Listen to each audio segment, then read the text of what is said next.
It's time for MacBreak Weekly. Alex Lindsay has the week off. Doc Rock's here in his place, along with Andy Anatko and Renee Ritchie. We'll talk about Tim Cook's 500% raise. That's a lot of money. Is he worth it? Microsoft Edge is almost as big as Safari now. And all the rumors, everybody seems to agree we're only 2 weeks away from a new Mac Mini. It's all next on MacBreak Weekly. Our annual survey is almost through. One more week to get your feedback. Go to twit.tv/survey22 to take it now. The survey runs out February 28th. It helps us understand you better so we can make better programming. So please, it's voluntary, but we'd love it if you'd go to twit.tv/survey22. And thanks in advance. Podcasts you love. From people you trust. This is Twit.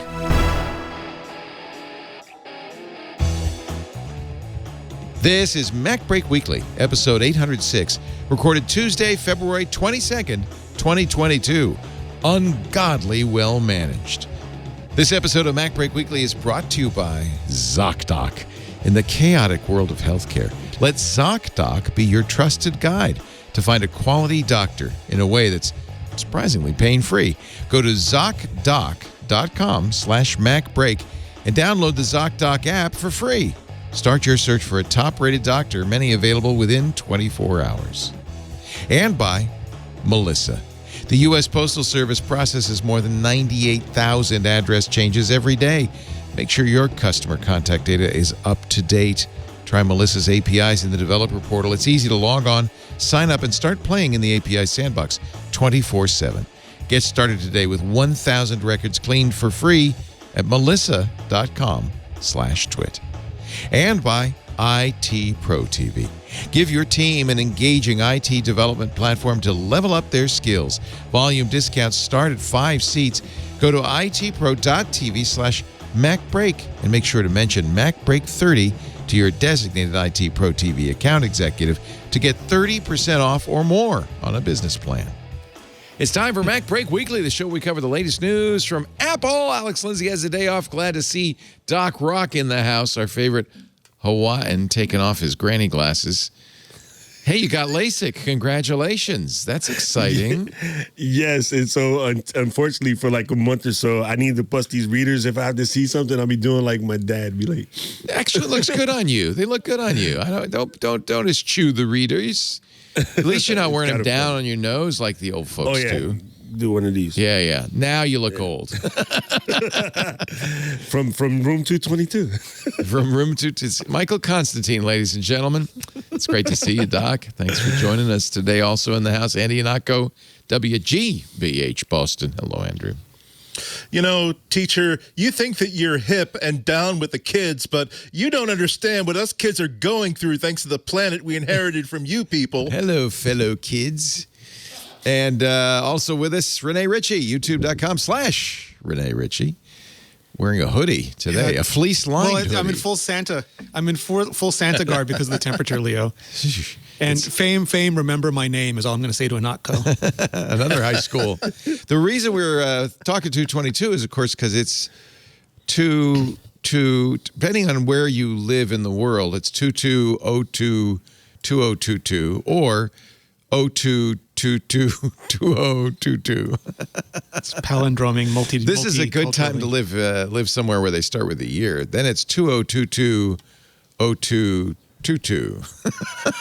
And it's 2:21 p.m. Eastern right now, so Leo, so like in 1 minute it's going to be 45 seconds. It's going to be 2:22 on 222222. And see, that's you guys. It's still on a Tuesday. Over yeah, here. it's early in the morning. In fact, gosh, Doc, I thank you for coming in before breakfast. That's very nice of you. Thank you. You're going to have a spam musubi for breakfast. We eat breakfast really late. Yeah. I would like a little spam musubi, if you don't mind, on my breakfast. And there we are, 2:22. There it is. Yay. The portals are now fully open. The convergence has begun. That cracks me up, the numerologists acting as if there's some magic to 2222 when it's just made up. Yeah. It's All somebody- things, everything's made up, Leo. Well, it's all made up, I guess. Yeah. It's like, okay, it's really cool that we got to see like the year 2000, but you realize that it was based on the number is based on a guess about when a dude might have been It's all cray-cray. might have been born, and we've changed that like 4 times. Yeah. So, okay. We're not even on that calendar anymore. We're on. but the aliens are coming to get us right daylight now. savings. All reality was supposed to collapse like in 2000, but then they changed to a different calendar system, and now we've got an extra 48 years. yeah. No, Well, the here's aliens what's funny. are coming for us. Technically, today was supposed to be yesterday, but what happened was when the guy was making the calendar, the wife gave him a bunch of stuff to do, so he had to stop doing that. Go clean the thing, like milk goats, like fix stuff on the farm. It's like, can I get back to this little calendar? Why are you making all those little boxes with the numbers? I need you to clean this place. And then, so Watch it. actually That's a day Pope later. Gregory you're talking about, dude. Apple is readying new MacBooks and iMacs for part 3 of overhaul. Mark Gurman in the newsletter, Power on newsletter. Are we still March 8th? We still in agreement on So that? far. Yep. That's Well, not. they that's just not say it, long. Leo. That's 2 weeks from today. It's like 222. It's like they pick It's a date, made up. and if it's wrong, it's wrong. But made if it's up. right, it's good. It's right until it's wrong. Yeah, as you pointed out, If because you Apple. think about it, the maths of 3/8. That's why numerology's here. So the 3/8 is a good number. God. I thought astrology was bad. So March 8th, 3/8/888. 3 Macs on March 8th, which is the 3rd month. It's follow the money, Laporte. Follow the money. 8 is a lucky Leo, number in maybe- China, maybe- right? Maybe So that might be. Maybe I should do your biorhythms. I think your emotional curve's peaking. I have that on my watch, actually. So March 8th, and then we saw in the Russian FCC filing, we saw 4 new looked like Macs. Now, more and more, and I agreed with you, Renee, when you said, well, it would be confusing if Apple would release M1 and M2 hardware at the same day. But now more and more, it seems the drumbeat is M2, M2, M2. Isn't it so weird? Because like the original rumor from Dylan DKT about the M2 MacBook Pro was that it was coming in the second half of the year, and it was in a 14-inch chassis, but with the M2 chip. And the latest rumor from Mac Rumors and from Digitimes, randomly accurate Digitimes, is that it's coming like now, but in the 2016 era 13-inch chassis, and the only thing new about it is going to be the M2. From Power On, Mark Gurman, who is the most accurate of all the prognosticators. The 3rd round of Mac updates is likely to kick off on March 8th when Apple is planning to hold its first media event of the year. The presentation is likely to focus on the 5G iPhone SE and iPad Air, but I'm told to expect at least one new Mac that day. Make it the Mac Mini, please. Please make it. Yes, please. Please make it the Mac Mini Pro. Mac Mini That Pro. is me. Mac Mini That's all Pro, I Mac want. Mini Max. Like back in the day, you wanted your 2 front teeth for Christmas. All I want for Christmas is All I want for March 8th is a new Mac Mini Pro. a Something dongle-free space Mac gray. Mini. Yes. New Mac Mini with an M1 Pro chip. This is now no longer in the I've heard. This is in the I'm expecting category. And we've explained this before, that Mark now, because his Power On newsletter is not quite so tightly edited, doesn't have to say, according to people familiar with the matter, blah, blah, blah, blah. And he can also say, I'm thinking, as opposed to Yes. I'm hearing. So he says, I'm thinking a new Mac Mini with an M1 Pro chip. I'm thinking that too. I'm thinking it as hard as I can. There's I thought there were 4 numbers in the Russian. 3 entries for There's Macs. 3 in the Eurasian. There's 3 for Macs and then 1 for probably the iPad, right? There's the iPhone, the iPads, and then the Macs. Yeah, and the iPads are 3. It's Leo. All my will is bent upon this. I'm doing Yes. the best I can to give everybody. That's everything. all right. The portal has opened, and you can time travel now for the And we're next throwing minute. Apple Gear out of it. Yeah. So we're just. 13 also expects a 13-inch MacBook Pro with an M2 chip. Now, I think he expects that because it was in 2020 that they announced the M1 low-end Mac 13-inch, right? Yeah. Yeah, and the Mac Mini and the MacBook Air are both supposed to be getting big redesigns this year. So the lowest effort Mac to update with an M2 chip will be the MacBook Pro if it doesn't get a redesign, if that stays in the same chassis as last time. He also says a Mac Mini with an M2 chip. Now, this is where this is the footnote. Podcasts don't have footnotes. So let's say this is sotto voce. There's a difference between the M2 and the M1, and it is not what you think it is. The M2 is not one better. It's one better core for core, but M1 Pro and M1 Max still have way, way, way more cores. It's like a next generation. Like if you're doing an Intel thing, it's a next generation Core M when you still have a bunch of Core I's out there on your big computers. So the M2 is ultra based, low end, low power. It's based on the A15, which is in the iPhone 13. Is how is the A15 different from the A14? If you just were looking at the chip, is it microcode? The efficiency cores are about 30% higher performance. The performance cores are about 10 to 20% higher performance, but they're way better. They're way more efficient. It's got an extra graphics core on the high end, and the M2 is supposed to have up to two extra graphics cores over the M1. And then it's also got a ProRes engine, which the M1 does not have. Oh, interesting. So an M2... Oh, and double the system cache, which is helpful to keep it cool. I thought there was a ProRes engine on the M1 Pro and Max. Isn't there? There are. They basically put that on both the A15 and the M1 Pro and Max, but the original M1 only has H.264 and 265. Got it. So you would expect some differences in an M2-based Mac Mini or an M2-based MacBook Pro, but given the maturity and the capabilities of the M1, if you give it a lot of, cores? There would still be the higher performing. And RAM. It'd be still the higher performing of the two. You can see how this is. You can see why Renee said, "Oh no, they shouldn't announce an M2 on March 8th because it's going to confuse." Everybody's going to have to spend a lot of time saying, "Yeah, well, it's not better. It's just a higher number." We went through this before, because they announced the A12Z iPad Pro 6 months after the A13. But iPhone. that number, why is this 12? We knew because it was a 12. Yeah. But it was better than it was 13. a 12, but it was a lower number, but a more powerful chip. And this is going to be the same thing, a higher number, but a less powerful chip. The thing that would make the difference, though, Renee, is imagine not having to need a pluggable or some other, display link adapter, StarTech or whatever. So would the M2 also cover the additional display? I don't think so. There's no indication that it would have any more. It's not a big enough graphics core, right? Well, it's not the graphics cores. That the M1 Pro and Max have 3 USB and 3 Thunderbolt ports. And ungodly amounts of GPU, and this will still have up to 10 GPU, but there's no indication it'll have more than the 2 USB and 2 Thunderbolt ports. So that's the issue, is it doesn't have I/O for more than 2 monitors.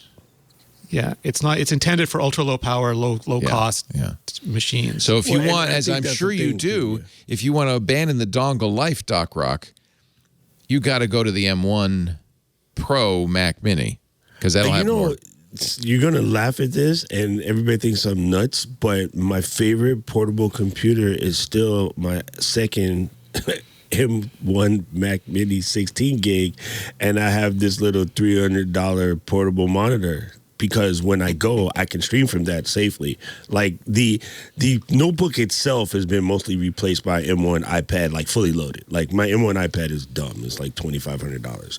So when I need a portable computer, like I throw my Mini in a portable display in the backpack, and it's better for what I'm using it for, which is mostly streaming or doing video oriented stuff. Now, if you'd like to start drooling, I don't think we're going to see a Mac Pro in 2 weeks, but maybe in June they'll preview it for a later release in the year. That's going to be a quad. It'll be twice the M1 Max. So Mark Gurman says 20 CPU cores up to 40 and 64 graphic cards up to 128. Those are dual M1 Max and quad M1 Max dies. Like, yikes. Voltroned it together. But as Alex Lindsay would say, and we had pointed out last week, it's still not quite NVIDIA level, especially if you're using CUDA or some of the low-level graphics primitives. Or Xeon level. They have not even AMD Xeon. Threadripper. Well, I mean, just the number of cores. Like, there's still like limitations on the number of CPU. That's why there was also rumors that Apple's going to do a Mac Pro with updated Xeons and updated AMD RDNA 3, just in case. Cards, just because the scale still takes time. Like again, like Intel has all this stuff. Apple doesn't have to go and have Intel make it, but Apple has to literally make everything that they need now out of Apple Silicon, and they have only so many bandwidth. They can only make one chip at a time, and they've got to make the new iPhone chip at the same time. So like, this is one of the cases where their small teams approach bottlenecks them, and it just takes time to get all this stuff out. Yeah. Now, what do you think that Apple's trying to achieve with the Pro line now? Excuse me, especially with the desktop Pro line, because they've got the creatives, absolutely, but would they be willing to simply say that, you know what, we're going to lock in creatives right now and making sure that all the Pro desktops that we make are really, really well suitable for that. We are not necessarily going to optimize for analysts. We are not necessarily going to optimize for researchers. Those are the three those are the three people outside of CEOs who have a very big head and must have the most expensive computer in the entire office. Those are the three groups of people that will pay like $10,000 for workstation class. And it seems like there are two of those three items where Apple is not going to have a great amount of success competing with build your own, build to order, create your own custom layout, and basically swap them out, swap parts out every month for the tasks that you need at hand. Yeah, it seems like when they announced the 2019 MacBook Pro, we had a good indicator of where they were going because they made such a big deal about the Afterburner card, and now they're building they're like the biggest expenditure of transistors in their last two generations of silicon were on ProRes, the A15 for shooting ProRes, and now the M1 Pro and the M1 Max for processing ProRes, and that's a very limited use case. It's very specific. It's not appealing to high-end gamers, and their Pro Workflows team, which was another huge investment, like literally getting the best photographers, some of the best like across the barrel video editing people from Lucasfilm, from Pixar, from all those places. They're all production pros. Like when Apple says Pro Workflows, there's no one doing like giant pivot tables in Excel there. There's people doing music and video and 3D and those sorts of things. So I think that when Apple's talking pro now, they're very specifically talking about creative pros and developers, because developers is by far the biggest group of pros now, but developers you solve by CPU. There's just compile time issues, and some on GPU if they're doing extra stuff. But those seem like the groups Apple's trying to make happy now. Yeah. You know what's a really interesting play is so in a Pro chassis, it's enough space to even go to a situation where, if I know I'm going to take this back, right? The 6400, right? The Performance 6400. And my 6400, I remember having, your regular Motorola chip, but then Orange Micro or somebody, we had this Intel card so that you could run a Pentium. You would run them two in the same machine. And then we got to PowerPC, which performed a little better. And then eventually we got to just Intel inside, right? If the transition is going to be as difficult as it seems because of things that are going to be missing from Xeon class or whatever, why couldn't they go to an older daughter card style situation for, if you are the type of pro that needs that, you could just stick in a card, right? Because already we can do it by running externally in a Sonnet box, right? In theory. Well, actually, like the external GPU. Yeah. So why not give that level of class, especially for the hot cards, right? Xenons are hot, so put them in something external, or put them in a way that you can run it on an additional card, something that you can vent the way we do with vented graphics cards, and then you can get the best of both worlds because you'll just have space in the chassis to do so. But does Apple really care about that? That's the only question. They only care if their customers desktop. care. Well, beyond a remote desktop, like they're like, just build your own gaming PC or your own high-end, and then you have this beautiful remote desktop interface we built for you. You just load it up on your Mac and run it from there. Yeah. It's amazing. Put whatever ugly iron you want in the closet, and then just the remote desktop on your beautiful Mac. I don't think it'll come true, but I'm really hoping to see the stumpy design that everybody put out that looks like the cube, but it has all the cheese holes in it, but it's only about big, so it doesn't. I want a mini Mac Pro would be so cute. In fact, that's the only thing that would slow me down buying that Mac Mini, slapping down my credit card, is if I thought, oh boy, but wouldn't a mini Mac Pro even be? And the once you pull out the Xeon and the AMD, there's no reason. You save a lot of space in that chassis. There's no reason for that. The M2, even like multiple M1 Max die is not that big compared to those helicarrier cards. Well, and you don't need the cooling that you needed. Yeah. Apple's going to focus, you watch March 8th on power per watt. That's where they beat Intel and NVIDIA and everybody else silly. And if they continue to focus, as I'm sure they do, even on the desktop, in power per watt, those numbers, that graph, the typical Apple graph with no reference at all on it, just a line, will be so good. The Bezos graph. The Bezos graph. The thing I celebrate is that the Mac is back. In fact, Mark Gurman has a really great statistic from fiscal 2011 through 2020, the Mac generated $21 billion to $28 billion a year. In 2021, $35 billion. Big jump. And of course, that's Apple's silicon in a nutshell, right there. Yep. Yeah. Justifies the investment, justifies them going forward with it. And for us Mac lovers, it justifies them putting more love into the Mac. Yeah. And we feel special Absolutely. again.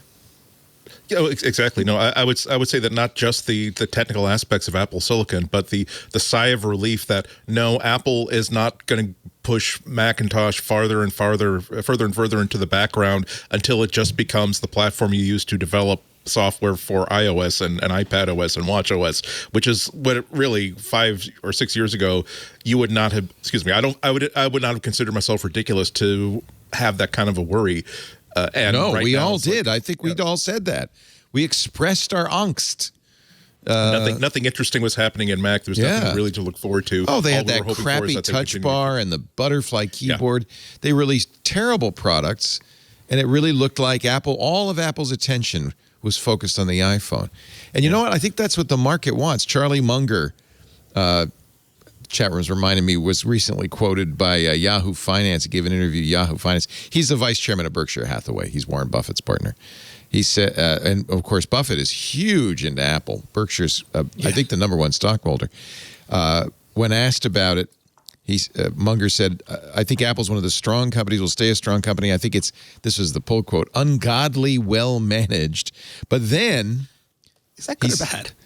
Ungodly well managed. Satanically. Then he said, I judge. Antichrist Then he said, CEO. I judge, and this is the thing that this is why Apple was doubling down on the iPhone. I judge the strength of the company based on how much the customers love it, and I've got zillions of friends who'd they almost part with their right arm before they'd part with their iPhone. It's a hugely powerful position to be in. And I think that's the kind of I love the iPhone, and I wouldn't. That's not even close. I'd keep I'd have an Android phone in my right arm, like heartbeat. No, that's why you have a right arm, so that you can have a Samsung watch and an Android phone in the other hand. Yes. That's all. I'm just saying. Yes, and Pixel Torrent. Touch ID is going to be Touch ID is going to be a lot more cumbersome if you trade your right arm. That's like a real monkey's paw wish sort of thing. But note the focus on ungodly well managed iPhone, and that's what was scaring us, was everybody, But I the think market, everybody. they're like, Apple wasn't used to it either. Like, Apple came from these very humble beginnings. Like, if you look at what they were right before the iPhone, they had to literally beg people to come to WWDC,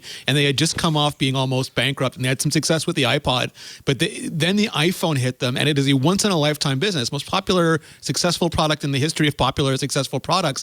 And it's like, all of a sudden, one of your kids is Taylor Swift, and you have all this money coming in, you have touring commitments, you want to maximize what you can do with your other kid is like married, they graduated from high school, are starting to have kids of their own, they're pretty much okay, and you're worried that if you take your eye off Taylor Swift for a second, she's going to end up like those Guns N' Roses people that you've heard about horror stories. So you've got to like focus a lot of Are attention. you saying the But Mac then is after a Axl while- Rose? Is that what you're no, saying? the Mac is the college kid who's settled down and had kids and Yes, is doing okay.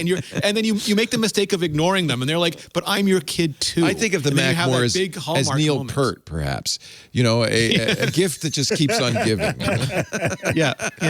But like now, everything's calmed down. Like the iPhone is getting established. It's graduated high school, and the Mac is like, "Can I have some love again, please, parents?" And Apple's like, "Oh, we're so sorry, we missed you." It's got to be very tempting for a company, especially as they near $3 trillion, that to say, "Oh, we're going to really, why not double down on this once in a lifetime opportunity?" But it's also smart, and this is why Tim Cook earns the big bucks, and boy, did he get a raise this year, is to say, well, but we got to prepare for the next generation and the next generation after that. That's why they're doing AR. That's why they're doing cars. And knock on for Mike. The best thing, I hope the they keep best doing thing that. that happened in this whole transition phase, the best thing that happened was the thing that everybody mocked Apple for and everybody laughed. And you have to have it to someone who understands their dream and their purpose so much so that they'll take all the ribbing and whatever. And to me, and it's only funny because Renee just did the video yesterday, it was watch, and not just watch as a arm accessory or an expensive thing everybody went on version 1 about, but watch when we got health, watch too, and after when health became a primary thing. And so when Tim says to you, when in years from now, when people say what's the most important thing Apple has ever done, it won't be iPhone, it won't be Mac, it will be health. And nobody listened to him. They thought he was off his rocker. But Renee, you reminded me, you and how do you say her name? Sumbul Desai? Sumbul Desai, yeah. Yeah, you guys touched on so many things that I think even people who use their watch every day don't realize how dope it is. And when you told the story about Georgia falling, I was like, that's key to me, right? Because when my dad fell, I knew because of the watch. Yeah. You know what I'm saying? Yeah. Like, Yeah. sorry, I don't try to tear up over here, but that actually happened? 100%. And Yeah. people get into this, this or the iPhone this and this and all these, conjecturing and whatever. But health is actually saving people's lives, and it goes underreported. Yep. And I don't think it should be. It's not a chest beating thing. I don't think Apple does it for the chest beating. I think they do it because they really care. Somebody somewhere in there had something important happen to them, or maybe everybody just did it because we at the time lost Steve. They did do a whole ad campaign though on how the Apple Watch has saved people, and it works. I watched during we were watching. Siri, be quiet. Shh. Ixnay, Erie say. We were watching an NFL game in the season, and we had a friend over who was watching the game, and he ordered an Apple Watch right after that ad because he was worried about falling. And I bought one for my mom for the same reason. She's really, it's really reassuring for her to have that on. Your dad's okay, I hope. My mom's too. Oh, actually passed away in October. Oh, but I'm sorry. At the time, sorry. it was the beginning of knowing. But see, here's the thing that trips me out. I recently just took a look at my gait data because I had, my knee replaced like 2 years ago. And now my gait data is actually showing me how my leg is healing. I don't get any thought to look at that. How many people have this stuff in their watch and don't even look at it? I know. Because it goes so underreported. I right? just turned it on last week during the show because somebody was talking about that feature, and I forgot, and I looked in health, and there it is, and saying, oh, yeah, you should turn that on. Okay, so to lighten this up, the best part about gait data I found out is I'm exactly 36-inch gait. So back in the day when we were doing football and we used to mark off the penalties, I was accurate. Oh, you used that. You figured it's 3 feet. I'm doing a yard each time I stride. It tells you that it tells you how long your average stride is. I see what my stride. How tall are you? 6 foot even. Oh, that's why it's 3 feet. All right, wait a minute. Where would I find the Golden gauge? ratio math there, Doc. Where would show all health data? Okay, stand minutes, walking, active energy, environmental sound levels, resting energy, blood oxygen, double support time. I don't even know what that is. Step length. Oh, and the low VO2 max is also really good. Wait a minute.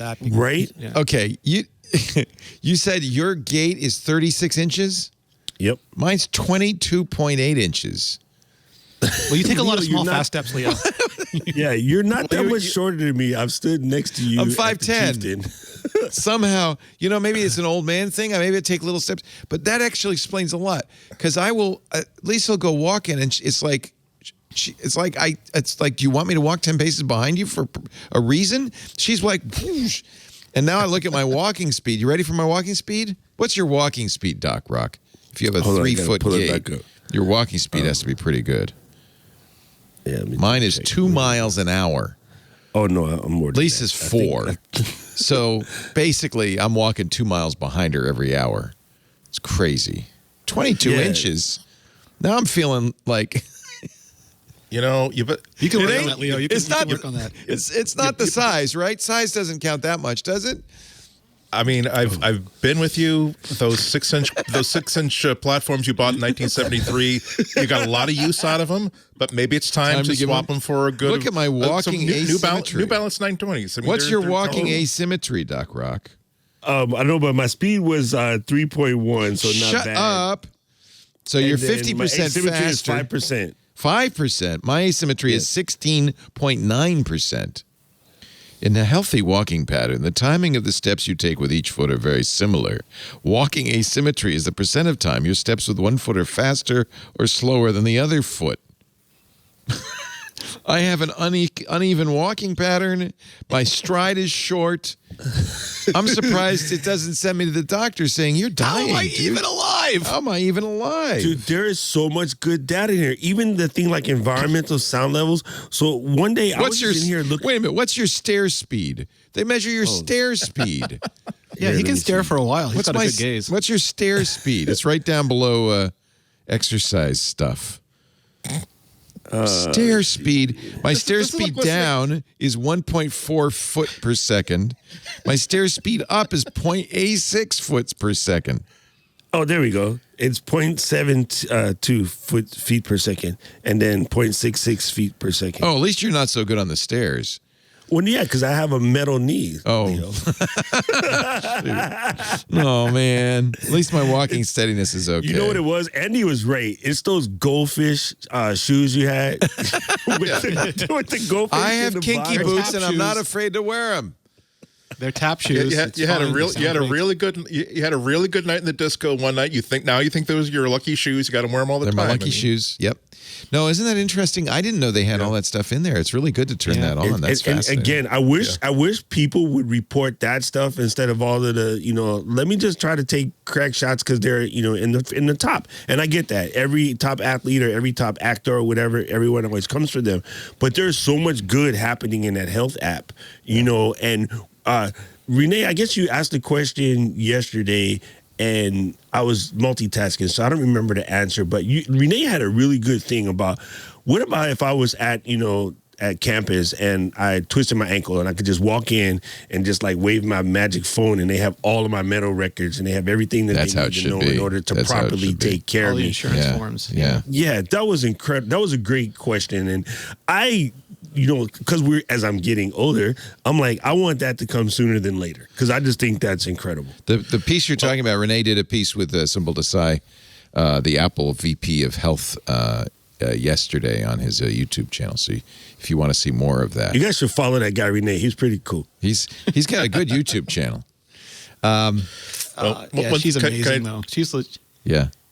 One feature that's kind of like that too few people activate is that first responders, when they find your phone, they should be able to access certain health information that you're making public through the lock screen without having to unlock your phone. And that's an option you can enable inside of Apple Health so that you know who your contact is, blood type, allergies, things like that. Nice. That's something that everybody should do. And a lot of people don't realize that that's something for privacy reasons. It's not an automatic thing, but you flip a switch and it happens. I guess really the bottom line is Apple's firing on all 23 cylinders or however many cylinders it has. I was going to say, one of the things I really like is it goes back to this old Steve Jobs video. I'm sure you've all seen it, but if anyone hasn't seen it, they ask him about consultants. And he has this thing where he says, consultants, they're very superficial. They're broad, but they're superficial. But they only know what a banana tastes like by a picture on the wall. And that just misses so much. And Apple's really takes that philosophy to heart. With their health team, Sumbul Desai, who's their vice president, she's still a practicing doctor. She does 20% time at Stanford. And the marketing person on health is a practicing doctor. And Jay is a practicing, all of these people are industry experts that are brought in but are given the responsibility to ship. So it's not just, I'm going to come in and spout a few ideas and I'm going to leave and who knows or who cares what happens, but they are responsible for shipping those features. And I believe Evan Dahl runs the software team now because Kevin is splitting time between Watch and his special projects. But it's just such a good team from top to bottom. And hearing Sumbul talk about, anyone in the team can have an idea, and then we go through the process of what are the technical requirements, what are the validations, what's the research we need to do, how do we communicate this to people who, a lot of people find medical data very confusing. How do we make it look easy for them? Doctors may be really technical, but they may not know anything about the technology. How do we help them understand what to do with a patient who comes in with an ECG from their watch? And it's just the amount of work that they do every year for these features to seem almost effortless is beyond stupefying to me. I didn't realize that. I was just looking at Evan Dahl's bio. He founded Flipboard. I kind of forgot that. He was at Apple, then went to Flipboard, then came back to Apple, and now is Apple Health. So he's a software guy. Can I add one thing, though? I still wish that Apple would allow me to buy an Apple Watch and link it, I don't even care about my Android phone, because I realize that it's a complicated thing it's not a trivial thing in order to make the Apple Watch compatible with Android, particularly all the Android phones that are out there. But I have an iPad, I've got a MacBook. I really wish that they would make that compatible so that I can make that choice where, yes, my favorite laptop is a Mac, my favorite phone is an Android, but my favorite smartwatch, particularly for the health features, is going to be the watch. I'd even argue that it's better for Apple customers. Like, even if you have an iPhone, the iPad and the Mac are way better devices for like going through massive amounts of data, looking at large charts. Like especially now they have trend analysis. It's all still confined on a tiny iPhone screen, and I would love that too. I want why can't the iPad be an equal citizen with the iPhone and all this? You know what's going to be the good breakthrough too, and this goes to Andy's point, why this would be great. I get my health insurance through Blue Cross Mass because, ECAM's in Massachusetts. And they have these things where you can submit, exercise reports and things like that to get lower rates. You build points and stuff, and they give you breaks on, various things, or they give you, prizes for doing really good for your weight loss or whatever. You are going to be able through, telemedicine and things like that to actually lower some health costs because we're working on the idea. She kind of said it yesterday. People, they do the health part and they do the wellness part, but a lot of people don't do the health and wellness part, right? Like, you either all the way sick or you're really, really working on staying fit. But what about that gap in the middle? So I think telemedicine and things are going to get to the point where we now can move the data securely, that we could even have it so that, your rates and stuff will go down like a car, right? If I know you get in accidents and you speed a lot, you're going to raise your car insurance. But if you're healthy and you don't, you look like, Jeff Williams, maybe your health care is cheaper. Yeah, and that's probably the only area in which consumers can kind of trust trust companies with data because they're limited by HIPAA laws. It's the only really strong set of privacy laws in the United States, the ones that affect you can't you if I give you my health information for a purpose, it really, really makes it difficult for someone to abuse that information in a way without my finding out about it. And Apple is also a company that I would trust with that kind of information. My only worry would be about if let's say that I've been giving them this information like on a quarterly basis to sustain my low rates, and then I do get sick, and they're going to point to, but Andy, October 2022, it turns out that you were walking kind of slowly and you were near a power station, so we think that that's what gave you cancer, and you chose to walk in front of there, so we're not denying your claim. Good luck, though. Where's the Shake Shack? They're bastards. They're bastards. Don't give them any information. We started talking about health insurance, and Renee painted his toes or something because he don't have to listen to this part. No, well, no, we don't have health insurance in Canada. We have medical insurance. Scandinavia has health insurance. It's not that we're opposed to it. We just never bothered to organize it, so we'd have nothing preventative. The one thing I was going to add, though, a funny anecdote about Strides is when back before the world started ending and they were still doing events in Cupertino at the Steve Jobs Theater, they would take you on these little golf courts from the Steve Jobs Theater to the Apple Health Center for things like Watch and Health and those stuff. And it's quite a trek. So they got these golf carts for all the media people and everyone else. But Jeff Williams would just walk, and because he is so tall, he would walk faster than every golf course. You'd see Jeff, and you go, "Hi, Jeff," and he'd be like, "I'll see you there," and he would just speed right past like 4 or 5 golf courts at every stride, and it was always remarkable to watch. Well, it's better than the first idea, which was to rent one of the. You have to rent one of those 6-person bicycles where you're all facing the center, like at the resorts. And I think, yes, it's usually beer involved with that. I think. Yes, that thing passes my house every single day. I forgot what they call it, but it's like a bicycle bar. Yeah, and they drive around so weird all the time. Yeah, it's so weird. I don't go to Oahu and ride a bicycle facing in. It seems like a bad idea. I don't know. Yes. Let's take a little break. Doc Rock is here, just off of the big. What is that building with the flag on it that you're next to? The Aloha Tower, just Aloha next to the Tower, Aloha Tower in beautiful downtown Honolulu. Oh, wow. I get to see that thing every single day, and now it's covered in LED lights. So they change the lights for various things, whatever's going on. And so, I kind of like always look at it to see it or something. I think you should have a window behind you with the Aloha Tower in it, honestly. But it's actually in front of me. So, but I literally can see it every single day. It's pretty funny. And I'm with Renee. Like, when they started changing the colors every other couple of days with the lights, I then have to go look and see, why is it green today? That's right. That's right. It's super funny. Yeah. Maybe it's on HomeKit. It's great to have you, Doc. Also, of course, Andy Ihnatko and Renee Ritchie. Speaking of docs, our show today brought to you by ZocDoc. And speaking of health, there are some amazing doctors out there, but really the only ones that matter are the ones that you take your insurance, right? So with ZocDoc, you can focus on doctors who are in-network, putting you on the path to see doctors who are right for you and your wallet. No more wasting time hunting down Aunt Shirley's cash-only chiropractor or the dentist your coworker recommended but is out of your network. No one knows what you're looking for in a doctor better than you, right? And no one's better at giving you the tools to find the perfect doctor than ZocDoc, Z-O-C-D-O-C. You know, this is really a great example of how entrepreneurs in technology are improving life. They found major pain points in healthcare, all the things that weren't working. They said, we can do better. And they made booking a great doctor surprisingly pain-free with ZocDoc. It's a free app, shows you the doctors who are patient-reviewed. So, yes, you can review look at the reviews before you go to a doc, which is great. And, of course, you can say, I want them to take my insurance. I also want them to be available when you need them. Nothing worse than finding a doctor you want, and then they say, well, I'm not taking new patients. Read up on local doctors, get verified patient reviews, see what other real humans had to say about their visit. So when you walk into that doctor's office, you're set up to see someone in your network who gets you, who's ready for you, who's going to serve you the way you want and deserve to be served. Go to ZocDoc.com, ZocDoc.com. Choose a time slot, whether you want to see the doctor in person or do a video visit, and that, just like that, you're booked. Find the doctor that's right for you. Book an appointment that works for your schedule. Every month now, millions of people use ZocDoc. Their network is huge. It can be your go-to whenever you need to find and book a doctor. In the chaotic world of healthcare, let ZocDoc be your trusted guide to find a quality doctor in a way that is, well, as it should be, surprisingly pain-free. With ZocDoc, you'll get your docs in a row. Get it? Go to ZocDoc.com/MacBreak. Download the ZocDoc app for free. Start your search for a top-rated doctor today.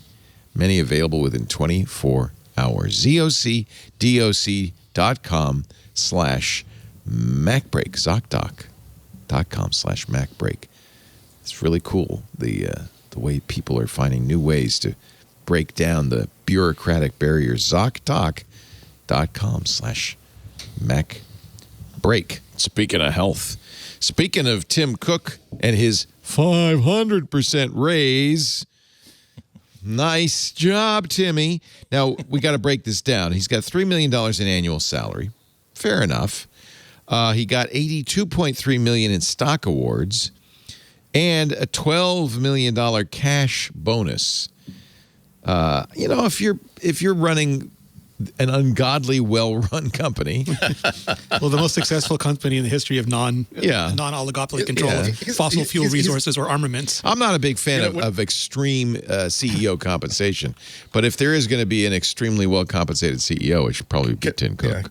Can I just say that when HR calls him into that conference room for his quarterly performance review, he's got to be pretty confident. He's probably going to get that 4% cost of living increase. Well, But the board must do that, right? I made a keynote presentation explaining why you should give me a raise, and it's really just one page, $3 trillion. That's all. That's all. Just one page.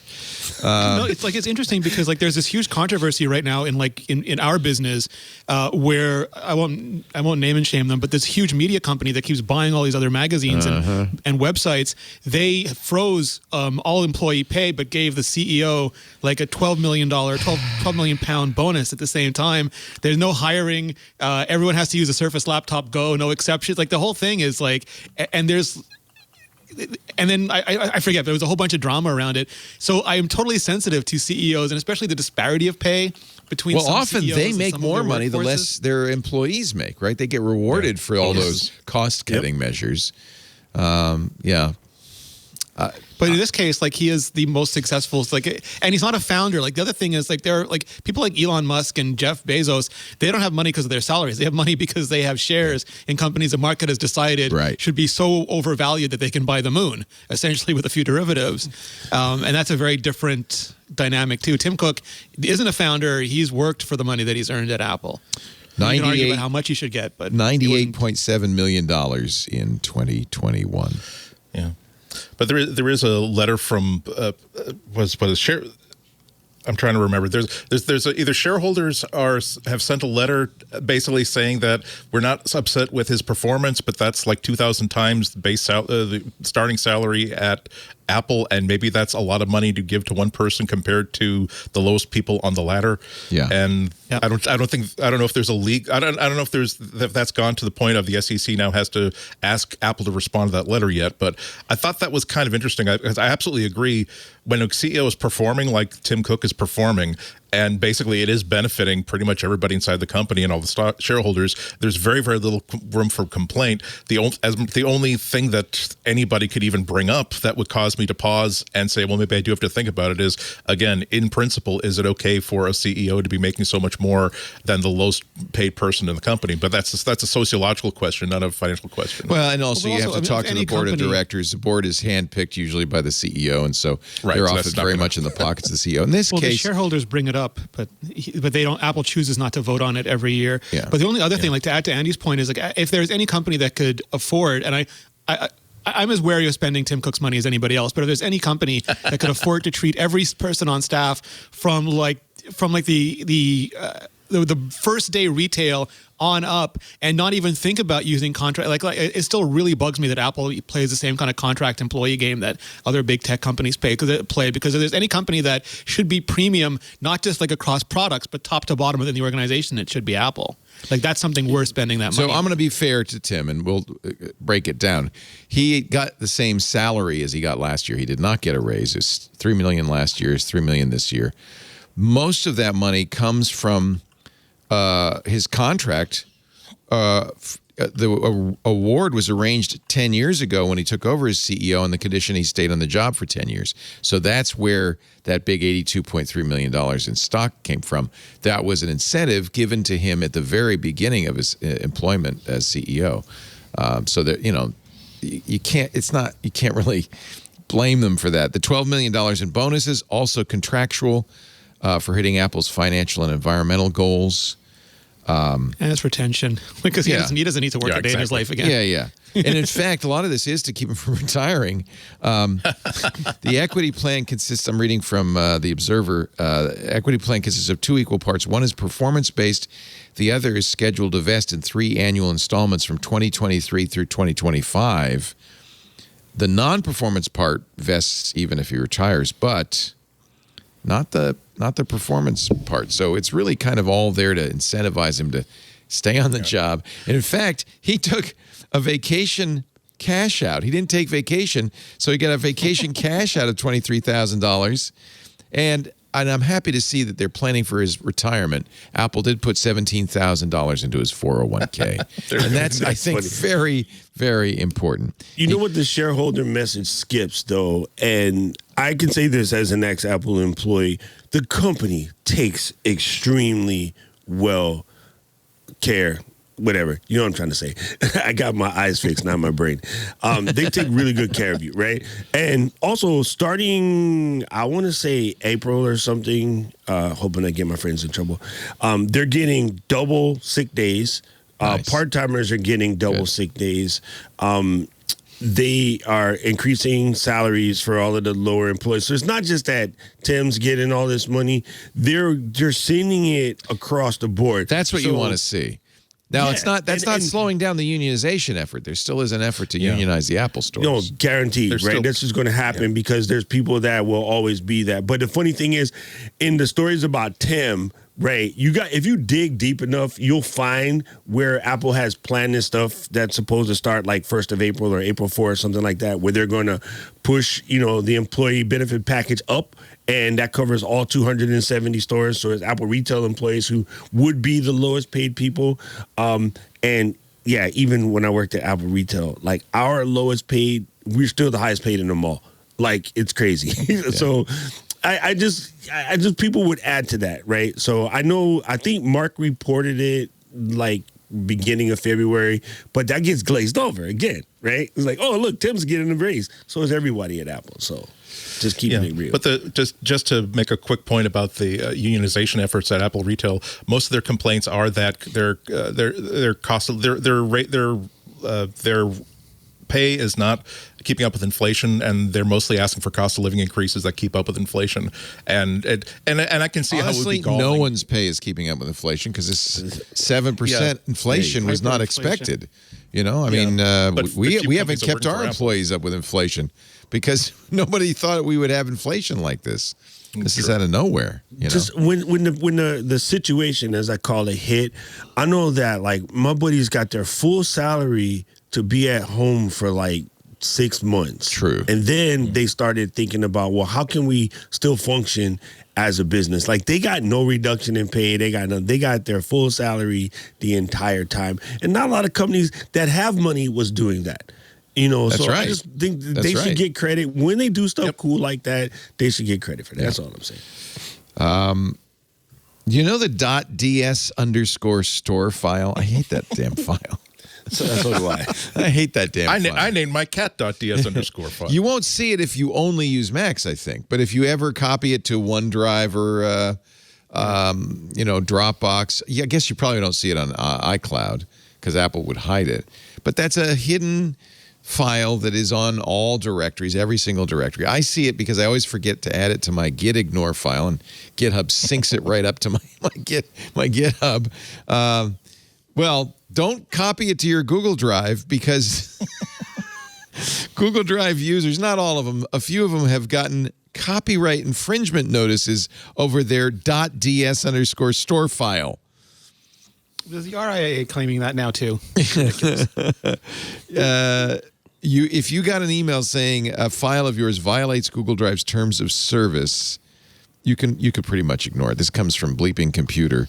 It probably is the case that somebody copyrighted a repository somewhere that had accidental DS store files. What is DS_store anyway? It's your file attributes. Metadata. Right? Yeah, the basic stuff. Yeah. Who owns it? Your chones, your 777s. Okay. Sevens. So they don't keep that in the file. They keep that in a separate kind of index of I was of all hoping of it that. was a Nintendo controller, but no, alas, it's not. Here's the from Google Drive Safety, the tweet. Your file violates Google's Drive Terms Services restricted file ._ds_store. Wow. Yeah. Google, says, oops, sorry, whoops, mistake. Don't worry about it. Google is continuing to reevaluate and kind of tighten up content restrictions on Google Drive files because it really is being used as the pirate channel for people who don't understand how Usenet or how these other transports work. Like if you go on Reddit, anytime you see a TV show posted from like 2 days ago or a movie posted, oftentimes it'll be like a link to Drive. And so I'm told that over the past like 4 or 5 or 6 months, they've been becoming a lot more vigilant about that kind of thing. Yeah. Google says they've corrected all known cases where files are incorrectly flagged. We're still updating some edge cases.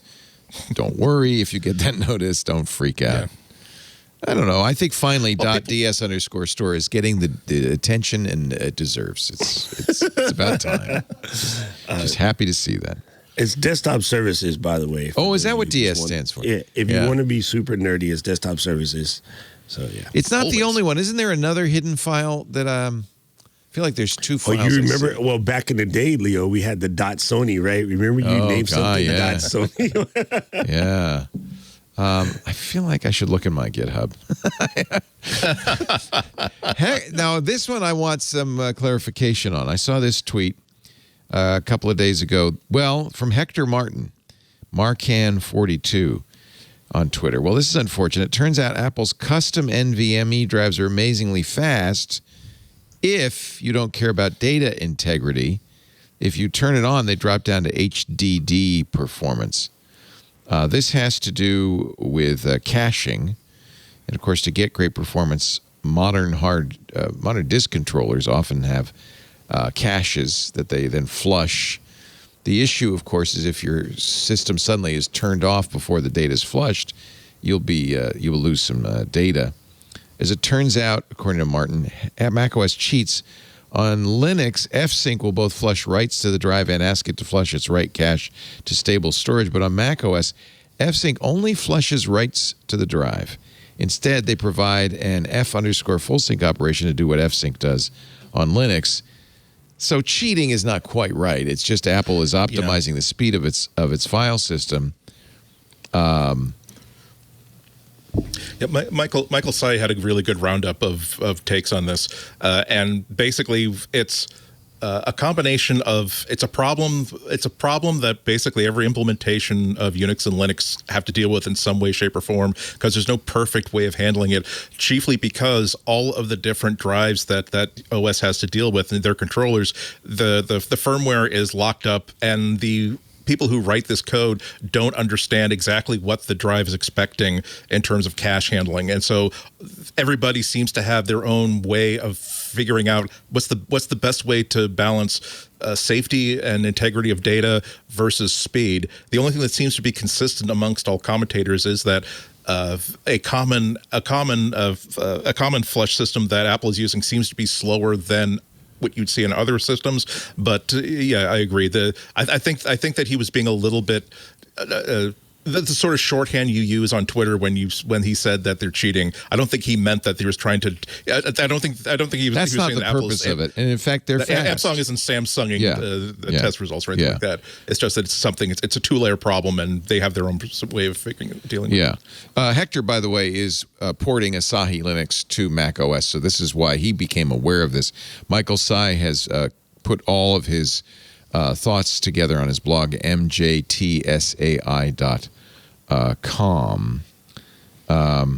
If you're worried about this, I think you shouldn't. Cheating is probably a little bit of a loaded word. There are a bunch of like really annoying things that Apple File System does, and Apple File System is Apple's new file system, and there's they've been working on it aggressively since they launched it, but it still drives me bonkers on a weekly basis, if nothing else. But a lot of the stuff is trade-offs. It's like this, you can have it one way or another. You can't have it both ways. You can try to balance as best you can. And they make choices I agree with and choices I disagree with.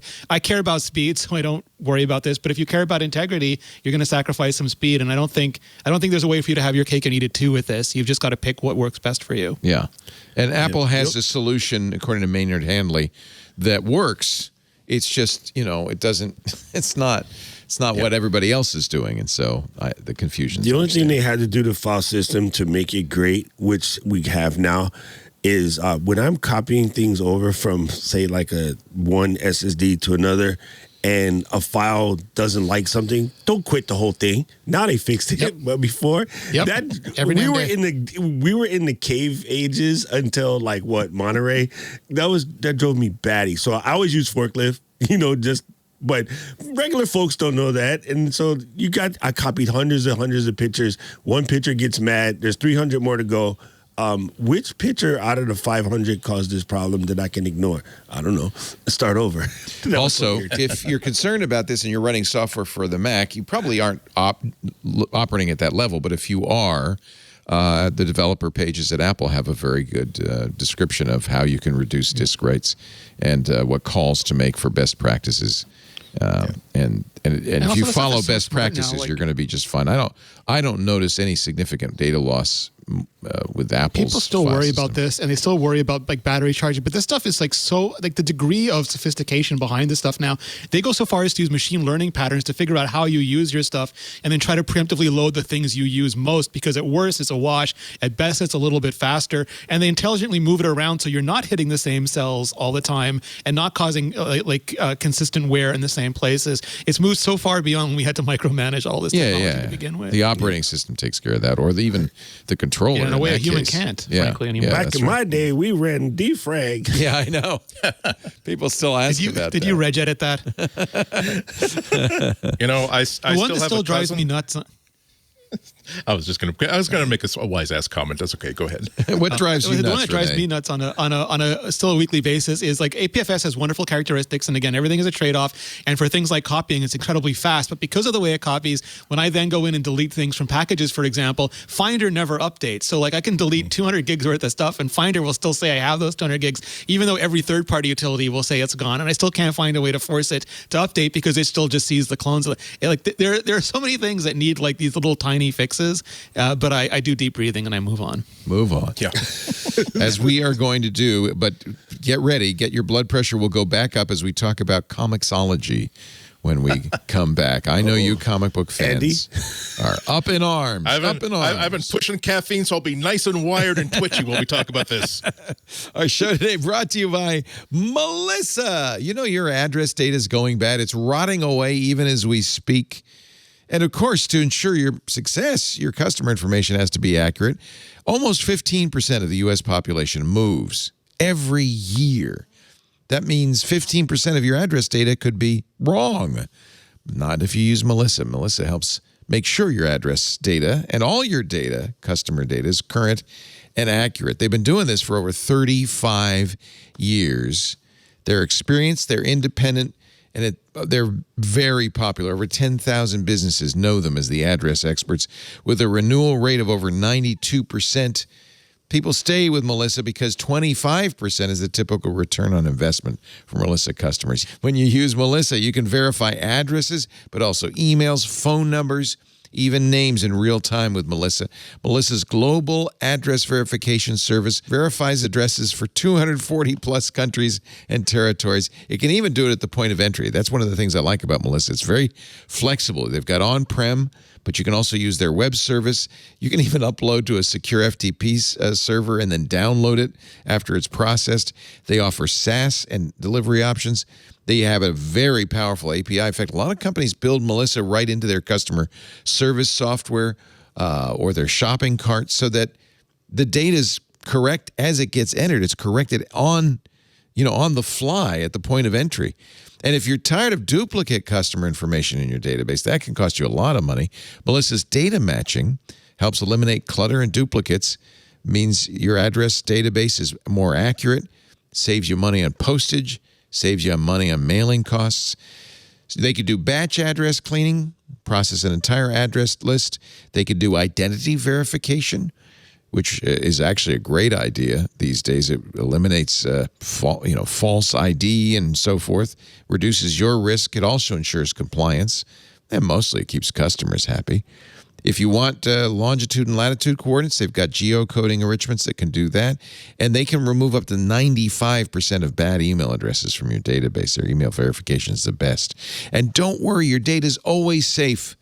With Melissa, they undergo continuous independent security audits to reinforce their commitment to data security and privacy. And of course, they know you've got compliance requirements. You'll be glad to know they're SOC 2 compliant, HIPAA compliant, and GDPR compliant. And if you sign up for a service level agreement, they're the nicest support people in the world. They're 24/7 for you. Melissa really is the address expert. You can find out for yourself. Check out the new Lookups app. It's on iOS and Android. You can search addresses, names, and more at your fingertips. And if you're, just wanting to check to make sure you got the right address before you send off that birthday card to Aunt Sue, you can use it too. It's called Lookups. Lookups. Melissa continues to be a leader in the field. Congratulations once again, Melissa, named to the Data Quality Magic Quadrant by Gartner. That's the second year in a row. Also, G2 Crowd's 2022 report ranks Melissa as a leader in address verification and data quality software. People really trust the address experts. You will too. Make sure your customer contact data is up to date. Stop sending out catalogs, billings, mailing of any kind to people who are no longer at home, who have moved. Try Melissa's APIs in the developer portal. It's easy to log on, sign up, and start playing in the API sandbox 24/7. Plus, you can get started today with 1,000 records cleaned for free. Just go to melissa.com/twit, MELISSA, melissa.com/twit. Thank you, Melissa, for supporting MacBreak Weekly and making sure our Christmas cards go to the right address every year. So Comixology, this isn't exactly just an Apple story, but I did, when I saw this in Polygon, I thought, I'm going to have to talk to Andy Renee about this because I know you love Comixology. Amazon bought them, and now apparently they're taking features out and changing some things that I thought were really great about Comixology. So there's no two-page view. There's no zoom. It's a little bit complicated. They did a sort of like a soft merge like a number of years ago, where you can now sign into the Comixology.com website and use their online web reader and use their Comixology app, and you do all that sign on through Amazon. And if you bought comic books on Amazon.com, they would also miraculously show up in your Comixology account and vice versa. But last week, just a few days ago, they changed it so that now there's a brand new app for all the phones, particularly for the iPads and for the iPhones. They've forced you to update to that. You can't just simply stick around with the old version. I will say that that's actually a win, because the old version was kind of frumpy. It really wasn't very, very modern. There are a lot of new features in the new app that I enjoy, because I read my comics on my iPad Pro, a big 12.9-inch iPad Pro. So for me, the reading experience hasn't changed. However, the problems happen for people who are reading comics on laptops, because now that really wonderful, muscular comic book oriented web reader that you used to get on Comixology.com has been swapped out for kind of an enhanced version of the Kindle book reader, which is in no way optimized for reading comics. So when you do things like reading a single page, it'll just sort of shrink it down to the size, to the vertical size of your screen. When you have a 2-page spread, for some reason, it wants to put margins all around it.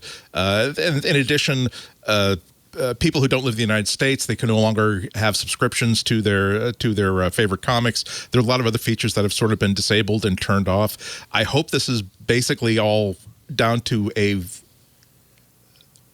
transition that they pulled the trigger on before they were really ready to go forward. But this is causing a lot of people to ask, well, geez, man, I'm going to use one of the many alternatives to Comixology, which turns out to be just really piracy if you want to get books on the day that they're released, or wait 3 or 4 months and get one of those subscriptions to Marvel and DC directly. So it's a bad thing. People who expect every Wednesday, like me, like I don't say that I arrange my entire week around Wednesday when new comics come in. However, there is a certain metronome, a regular beat to my life that has been consistent for a couple decades, and it has been that I will get my comics on Wednesday. This is what I will do. And when you disrupt that and make that work less well as it used to, that's a really, really bad thing. All I know is Patton Oswalt was upset, and if Patton Oswalt is upset, I'm upset. So that's good to know. It's just the desktop reader. In fact, you like the new app for iPad is a great way to read comics. The new app is really nice. There are a lot of things that are good about this, including like now if you go to Comixology.com, it'll take you immediately to the Amazon.com comic book storefront, which is not quite so good. But the thing is, it's set up like Amazon so that it will not just simply take you to, oh, you're here on Wednesday, here are the new releases today. It will basically take you to the front of the store, and you have to scroll down before you get to new comics, which is a bummer. But we'll also at the top say, oh, by the way, since you're a Prime member, here are a whole bunch of comics that you get for free. And I didn't realize, I could have gotten like the Sandman for free instead of having to like actually purchase it. Although, whatever. There are things to like about it, but the thing is, I don't think you judge a transition like this just by how happy people are that look at the positive things. When you get people that are like saying, you know what, I'm going to learn how to pirate comics right now because that's really the only way that I can now. It's now an unreadable experience. It's like you get the same reaction that I had when Apple updated the MacBook Pro and changed that keyboard to something that it's functional, but I can't use it, and now I don't want to use my MacBook anymore. That's the sort of stuff that you really, really want to avoid. Well, here's a tweet from librarian Meg, Book Girl Meg on Twitter. Librarian here, Comixology was an invaluable reference for us in both cataloging and patron interaction. It's 100% useless now, which is sad. Yeah. But I think you're right. It sounds like they were they're planning to migrate the web and hadn't finished it. Pushed the button a little early. Maybe, let's hope, let's cross our fingers, Amazon will clean that experience up. Or do you think it has to do with the storefront? Like they want to move you to the Amazon storefront. There's been another problem that is not just for the users; it's also for publishers.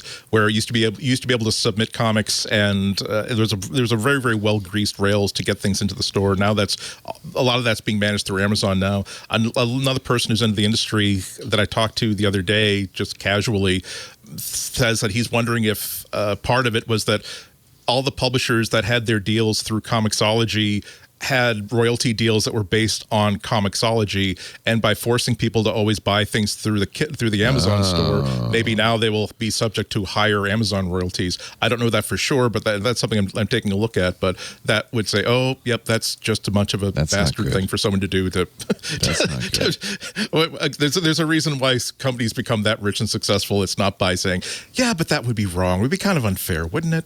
Yeah. So in a way, this is what Apple, is inserting their rights with the App Store on iOS. Amazon's saying, no, you got to buy it through the Amazon store instead of a dedicated comic store. I'm sorry, forgive my ignorance in this. I've never purchased a comic. Yeah, I just use free comics from Free Comics Day. That's all. I switched to all the I forget the DC one, but I switched to Marvel Unlimited because I can wait. I have so much stuff to do that I sometimes I'm jealous and want to buy something immediately, but I can go and open it and read every comic made from like last year back to the beginnings of time, and it makes me ridiculously happy. It's like I switched over, and I regret it sometimes, but I don't regret it enough that I'm going to switch back. Yeah.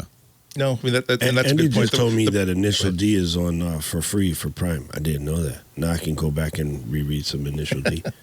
Yeah, there's a lot of deep dive stuff on there. Let's say, like when Saga hit, I was jealous. I wanted to go back, but I can wait. Yeah, my difficulty is that this is the reason why. I mean, this is the reason why, like, I buy DVDs and Blu-rays and rip them to my library. When I own something, I want to have control over the entire experience. And the problem is that if I'm relieved that I really like the new Comixology app, but if it were terrible, if it were just great, I now have to read everything in the Kindle app, and they haven't done anything on the Kindle app to make it more comics friendly. I mean, I have like 2,000 to 3,000 comics that I've bought through Comixology. What choice do I have? None, because it's all DRM'd. That's another thing another switch that they pulled. A lot of publishers had the option of allowing purchasers to download DRM-free copies of their comics if they so choose, and now that apparently is no longer an option. So there are a lot of really small things that are really, really changing the experience. I do hope they don't change the Audible storefront to be the Amazon storefront. That would be a bummer. So it's comparable to that, right? Yeah, and that's another good example. Like I can't stream directly from the app to my smart speakers. But if I had simply bought those books as CDs and ripped them, it would just be an audio file that can use the audio player of my choice. Right. So okay. Let's see what else is going on in the world. Paddle. This is another App Store story. The CEO of Paddle has signed up 1,500 developers with $1 billion in volume for the rival payment system. Yeah, they were all in. Before there was one, they were all in. Like their press release went out the second there was a court case. They're like, we're all in, we're coming, we're going. And they're like, wait, what? No. Their fee would be 10% on transactions lower than $10, 5% for purchases more than $10 plus 50 cents. Of course, you got to get Apple to allow it. And unless you're a Dutch dating that's what app, they're betting on, though. Yeah, you don't have a. It's South Korea, Dutch dating apps. Where else can you use a third? Japan now. Yeah, but it's unclear what it all means yet. Like it's still so unclear. But I think their play, Paddle wants to be the first. Like they want to win this. They don't want it to go to PayPal or to Stripe or to Shopify or to anybody else. They want to be the de facto easiest second alternative to Apple available when and if that becomes a thing. But notice that what they're offering these publishers isn't simply lower commissions. It's also you want to be able to like give out coupons. We'll let you give out coupons. You want to be able to have a closer relationship to your users. We'll let you do that too. All the stuff that Apple has been saying. Oh well, if we allow all this stuff that developers have been asking for years and years and years. That Apple has been said. nice boy. Here's a new copy of Xcode. Here's a new hat. Go back and write us some new software. I hope that just like all this hubbub over the past few years has forced Apple to just out of the blue suddenly decide to say that, well, if you're not making much money off of the Apple, if you're not generating $1 million worth of revenue, we'll waive all these fees for you, and we'll also like give you a couple other things we haven't given you before. I hope that this also makes them want to spontaneously think of ways to give developers things they've been asking for a long, long time. Because once I think this really showed off what happens when there is some sort of competition, when Apple has to compete for the first time. I'm so torn on this because like recently I want App Store reform in the worst way possible, but recently I made a new email address and I bought a bunch of stuff that I just couldn't buy on the App Store, and that address didn't exist anywhere else, and now it gets so many marketing. It even gets US political marketing messages, and the only way that happens is that it got immediately sold to a bunch of mailing lists, and I'm glad they have a better customer relationship with me, but that was not part of any bargain that I signed up for as a customer when I bought their stuff. And I kind of want a world where I have like there are rules that they have to follow about when they can and will ask me and what they can do with that. I just don't want them to necessarily be Apple's rules. It's funny because I create a custom email for every single thing I sign up for, thinking, well, if they ever do that, I will know. You know, if all of a sudden I'm getting a bunch of spam to Verizon at laporte.email, well, I'll know. But in fact, it hasn't happened yet. Maybe I'm just signing up for the wrong things.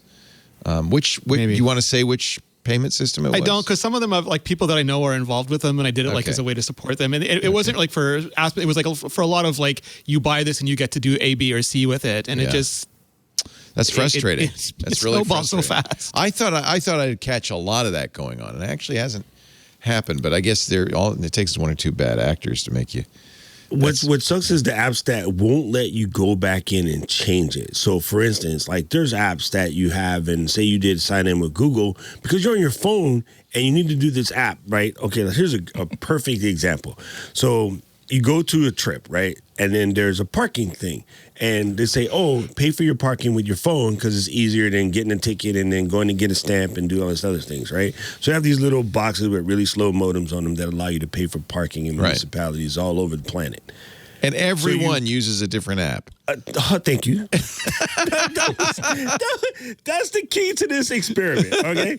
So you download this thing, and wait, I sounded like what's the guy's name? Oh, all right. If you talk to Larry David, I don't know. No, Gilbert Gottfried. Gilbert Gottfried. There you go. I just caught myself Gottfried. But you download this app, and in order to get it to work, you have to make an account. Okay, all right, we're cool. So back until recently, you know, we had Google or Facebook was your choices, or you did the email way. So you just picked Google because it was quickest, right? You get it, and it's done. And so now Apple came up with sign up with the private email and all this, which is fantastic. But these apps that don't give you a way to go back in and switch to that, right? Which would then help, I guess, kind of eliminate stuff because you've blocked all of what they've been sending, but it will at least stop you from getting any future stuff, you know, that they might scrub your list for. And I just hate apps that don't let you go back in and change that. It drives me batty. Yeah. I completely agree. Oh, the part you just got me with the part. Each one has everyone has its own app. I need a folder. I have a folder. Yes. I have a folder. Okay. And you think, oh well, yes, when I have to sign up and stuff, but this is going to save me so much time down the road. No, it's ridiculous. I don't know how it is in Hawaii. Every town has its own app. Charging apps because of electric car, same right? thing. The charging apps. Same There's thing. like 97 charging apps. Dude, the electricity is one thing. Why do I have so many charging apps? Well, you know, I get free charging from Ford on Electrify America, but if I go to ChargePoint, it's another thing, and I got to sign up and Tesla, the thing doesn't fit in. Yeah, if you got Tesla, doesn't fit in. And the thing that annoyed me, this is a complete rat hole. We were in Carmel, and the hotel didn't have a charging thing, but 2 blocks away there was a public charger, and there's some idiot in a hybrid. Not charging, plugged. I think he thought, oh, well, this means I can park here. It's a parking space for green cars. No, it's for people who are charging. So I jammed myself in next to him and took the plug that he should have been using but wasn't, used it. And then, of course, he's pissed off because he can't get in. He has to get in the other side of his car. He shouldn't have been there in the first place, so he unplugs it. from my car. We had those idiot truckers parking at the Tesla things just to show their Oh, yeah. their You see anger a lot over of electric. that. Like, why are you angry over electric? Don't be Like, angry. Let me use it. Go away. You got plenty of gas stations. People are I don't park Hybrid in your without a gas plug station. doesn't count. No, I'm a hybrid sorry. does not count. I'm sorry. If you're a plug-in hybrid, okay, you're part of the It was a team. plug. I You're think a- it was you're a an in-law. plug-in. I think it was a BMW. So of course the guy's an asshole. A USB Hey, port hey, in your car doesn't make it a hybrid. Hey, Leo. Look, I come to your show, I'm right? teasing you. I'm just teasing you. No, but it was one of those plug-in hybrid BMWs. But he wasn't plugged in. That's the point. That's the point. Yeah, He's allowed I to get park and guys here charge. with hybrids that plug there. That's the one ridiculous. You Or don't have a pickups. plug. You don't even have a just got plug. a hybrid, and Yeah. you just plug. No. Yeah. Look. And I count it. It's hybrid people, like we're the in-laws. I get it, but hey, we still can plug in. Plug-in hybrids are fine. No. Which one do you have? The you- 333 or whatever that is? 530i. Nice. 530i. Very nice. Very, very A nice. USB port in your car does not make it a hybrid, sir. Oh, that's so I'm funny. sorry. I just completely rabbit holed that one. I'm sorry. Sorry, it's my bad, Leo. It's my fault with the parking. No, you're thing, right though. you know. It bugs the hell out of me. I just did a G Squad move on that. My bad. G Squad. That's my geriatric people that in my streams that just go sideways talking about stuff that have nothing to do with what we're talking. Oh, well, that's me. I'm For the pure geriatric entertainment. guy in your stream. I'm in the G Squad now. If you get 10% off at Denny's if you go there before 4:30, you're in the G Squad. Dude, You know, I just discovered a hotel gives a discount for 55 as a senior, and I'm like, Did you I move don't in? really want this discount. I'm like, I Our kinda don't want our local grocery store does that too. 55 is considered senior. it. That doesn't count. I shouldn't count. So that's why this show ends before Golden Corral opens. Absolutely, gotta get there. Early bird special, kids. Okay, it's making sense. Microsoft Edge is coming on strong, almost beating Safari in the desktop browser war. Of course, nobody beats Chrome, which completely owns. It's because of the tabs, right? It's because of those god-awful tabs from last WWDC. Edge is, there's so people many just- bad things about Edge now. So Google Chrome has 65.38% of the browser market, but Mozilla 9%. Oh, actually, Edge is bigger than Mozilla now. It's 9.54%. Safari 9.84%. So I'm still really salty they got rid of their original rendering engine. We had such a nice competitive browser rendering agree. engine market. We had Trident, and that became Everything's Chrome Edge, now. And they got rid of it. Now it's all Chromium. It's just all everything's Chromium. Yep. Yeah. But it should be noted that like last year was like the first year that Microsoft kind of took out their old 1990s playbook on how to market web browsers, where they started to get a lot more aggressive about Edge being the default browser and discouraging people from switching away from it and making it hard for people to sort of to use substitutes for it. So there's and also there are a lot more companies worldwide that are switching to Windows 10 and Windows 11, which were the first OSs of Windows that had Edge as the default. So it's not necessarily that Safari is getting less popular. It's more like that's the temperature of the environment at this point. Yeah. But I'm not going to do any Apple car rumors Good. Until you can buy one, Leo. until I Until can you buy one. Feels like That's it's gonna getting be close. Another though. rabbit hole. Yeah. How many clowns can we fit into an Apple car? Yeah. It'll only get interesting once we start hearing rumors of really solid supply chain rumors of who's manufacturing what. Right. At that point, it gets. I mean, it's always fun every once in a while to think about to try to figure out why the hell Apple is even interested in this. Yeah. Yeah. But So this is kind of a related story. Apple is developing chip modules and packages to be used in the Apple car with a South Korean semiconductor assembly and test firm, OSAT. This comes from the Alec, which I've never heard of. But if they're working with OSAT to develop a module for the autopilot function, according to sources, so this is one of those. I want to know who source is and how do they know Which so the much Elec stuff? is that? Is that the 9 to 5 site or is that the Korean site? Because there's two of them that are confused. It's the Korean site. I think it's the Korean the site. THELEC.com, not electric. Press the Hangul button at the top. Oh, yeah. See, I could turn it into Korean. Just like that. 초능닭입니다. Is that Japanese? That's Korean. That's Korean. You speak Korean and It's only Japanese? gonna be Yeah. I didn't know that.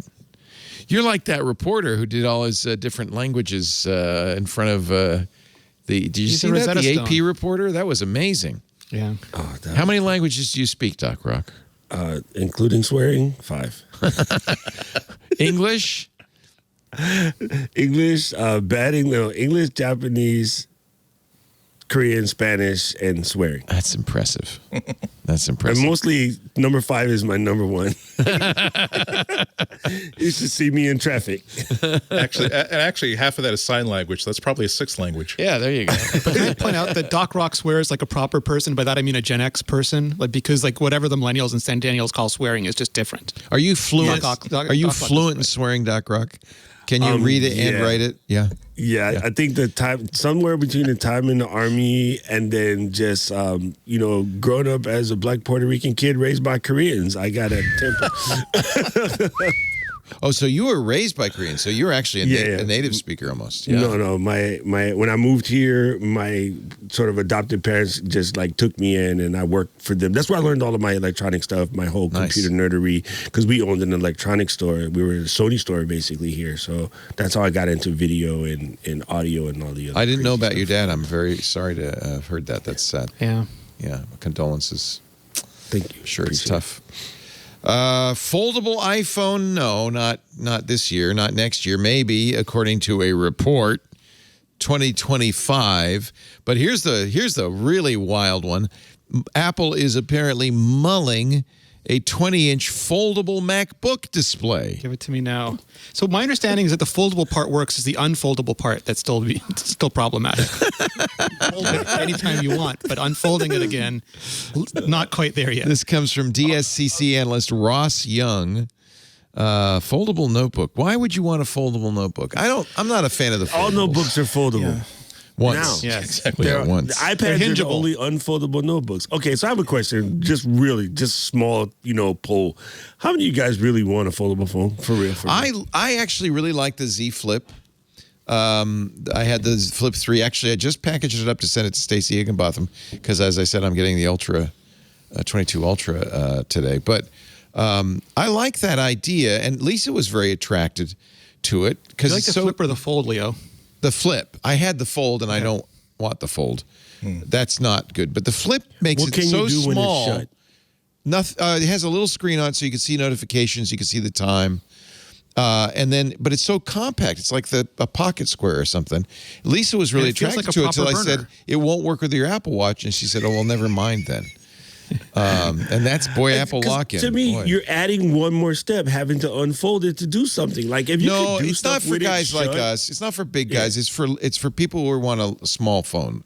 They could put in their purse. But or isn't the whatever. history of humanity the history of folding things? Like we fold everything. We fold our clothes. We fold sandwiches. We fold pizzas if you're in New York. We fold books. Like what's a book? A book's a foldable parchment. Like we just over the course of technology is we're willing to trade surface area for depth because it's more economical to carry it that way. So I'm like just make everything fold at a certain point. People can choose. I'm super happy. But I got to say that if there were an iPad Mini that folded into the size of essentially an iPhone something plus, that would get my attention really, really quickly. If I didn't have to give up stuff like you got like sort of a second-rate camera system on it, the battery system wasn't very, very good. The screen was not even okay. It was there was a big cut for that. There's a certain premium that I would spend for that because I spend a lot of time like on commuter rail, on buses, just hanging out places, and that's the one thing about the Samsung Z Fold that is like that's a really, really good idea. And I will never ever lose the dream of being able to read a book digitally where I actually have a left page and a right page. I think that's a wonderful concept. Even if you have two separate screens with a mechanical hinge in the middle, like Microsoft's Duo idea, no one's really done a really great job of it. But that is always that kind of dream. I don't know if it'll be practical. I don't know if when it comes out and it's practical, I'll be able to afford it. But this is something that I've always really been keen to see. new era of hardware devices that can mechanically transform to suit whatever the task is, and not just simply change user interfaces.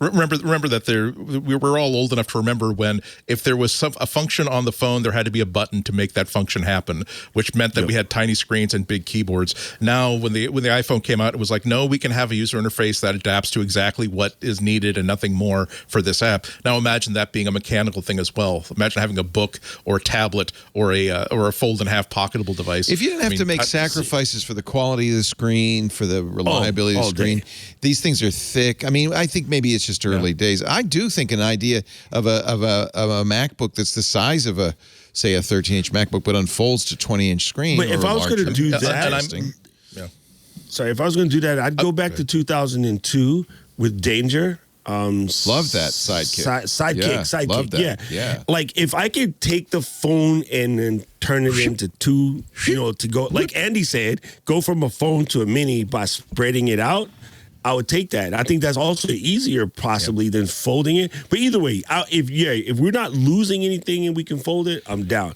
But folding just because folding is cute, I don't know about that. Absolutely.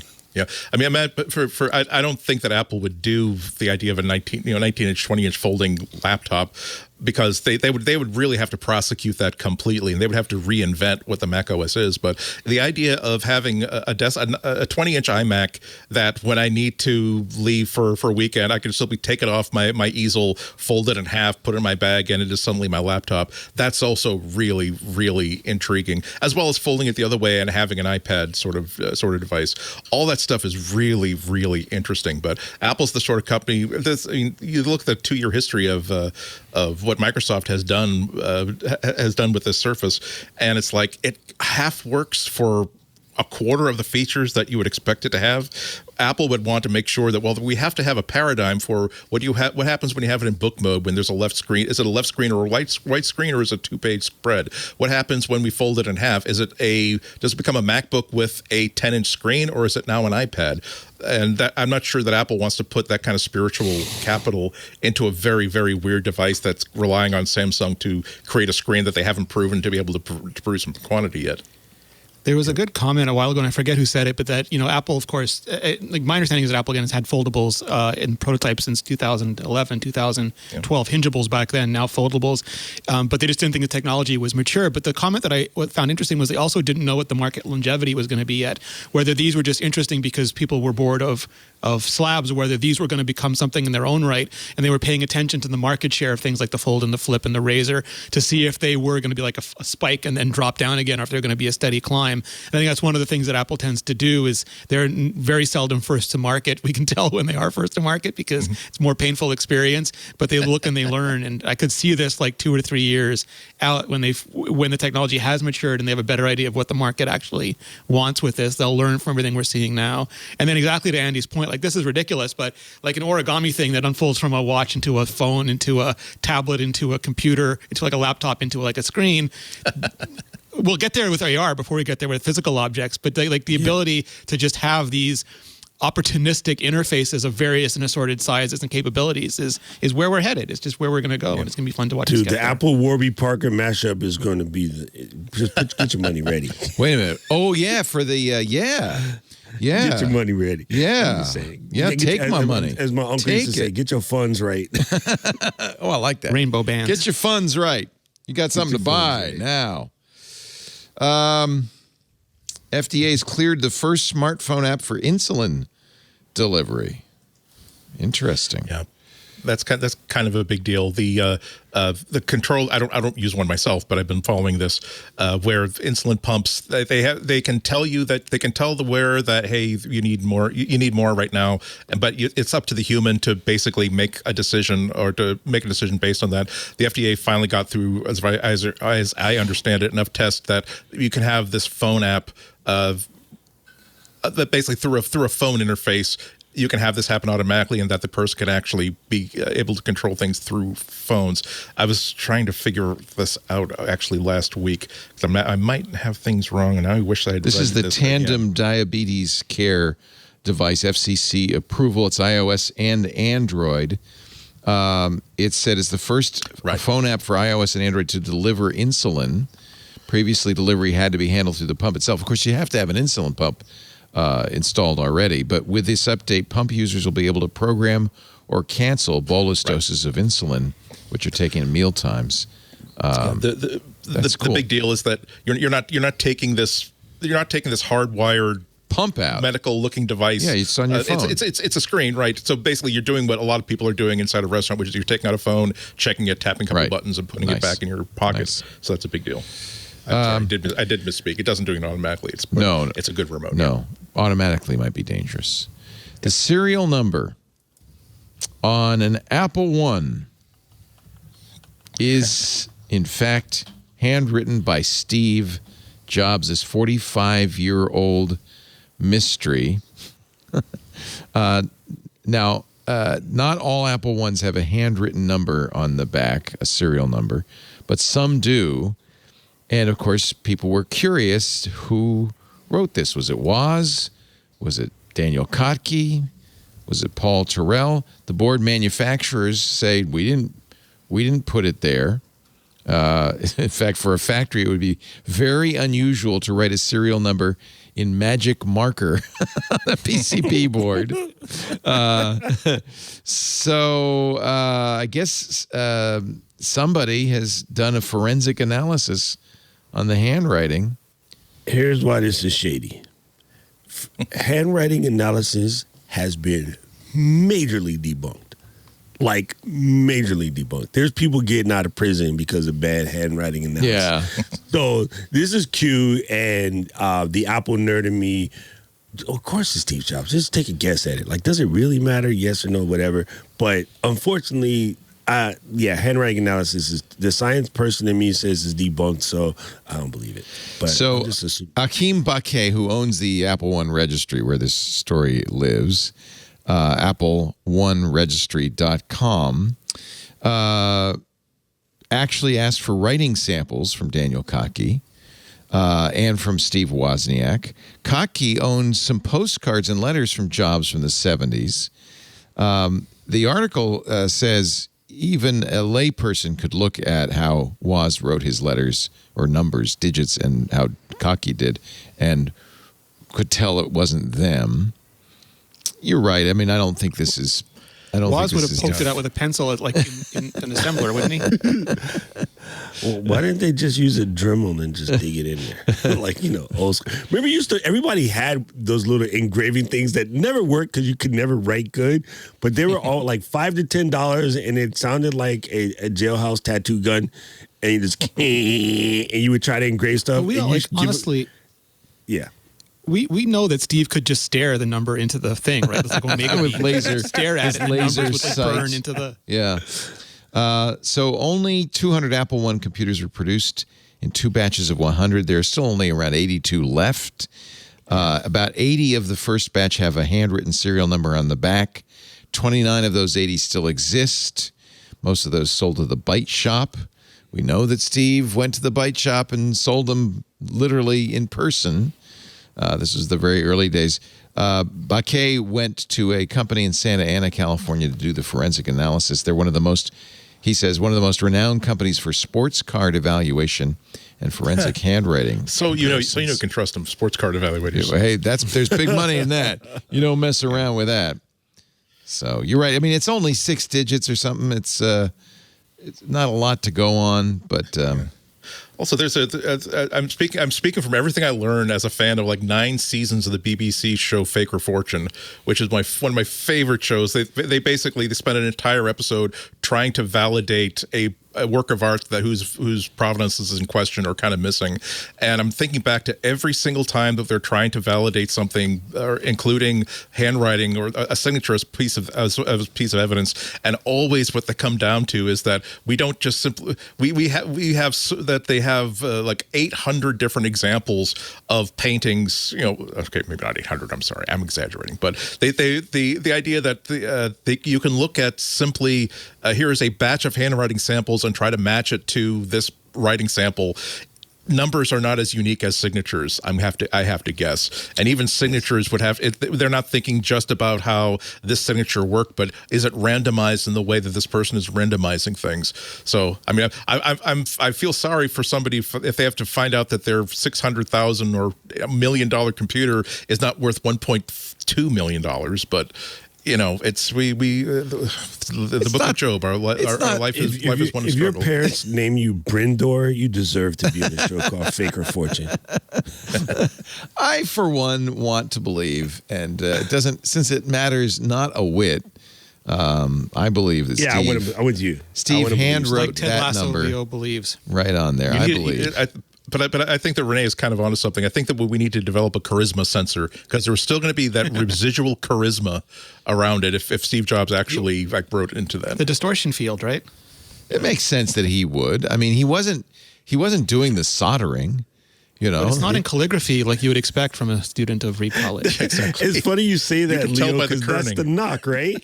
That has always been the knock. Like, Steve was good at getting other people who were better than him To at do doing the stuff work. that he couldn't do. Yeah. So, Yeah. since he couldn't solder, then, he sat around and wrote numbers. That makes the most logical sense. He's the official letter from PSA Authentication Services. The writing is consistent considering slant flow, pen pressure, letter size, and other characteristics that are typical of the other exemplars we have examined in our hobby and professional career. As part of the authentication process, the item has been permanently marked with a proprietary invisible ink that contains a patented strain of synthetic DNA, which will fluoresce under a calibrated laser. In addition, a tamper-evident label containing a unique alphanumeric certification number has been placed on the item or on this letter of authenticity. Wow. Organic NFT. Wow. go. It's got a DNA cert, man. Not What- Steve's. Didn't somebody just ask Woz? Like, can't they just like Yeah, who cut was that, Gordian? Woz? Just Who ask did Woz. that? Was Woz this? would Oh, know. that's Steve. Oh, thanks, Woz. Woz would know. Your metal Thank business you. card. I didn't Thank write you. those. Thank you, Renee. I always ask those questions when I see just funny reporting. But hey, look, the new quote is now: "Good artists borrow, It's not like Woz is great media artists shy. steal, and Steve serializes." There we go. A judge today dismissed a 2020 lawsuit from the makers of iDiversicons, an app that claimed Apple had violated their copyrights by ripping off the designs of diverse skin tone emojis.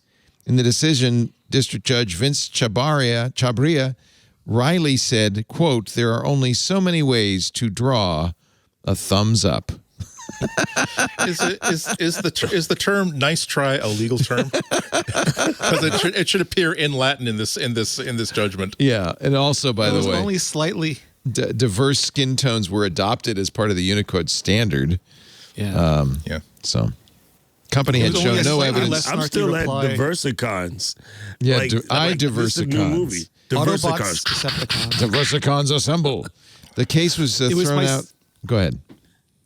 No, I was going to say it was my second favorite sarcastic judge comment this week after the Canadian judge trying to understand what the First Amendment stuff was being yelled at about in Canadian court. Oh, over the can you weekend. just imagine that movie like Diversicons from United Colors of Benetton?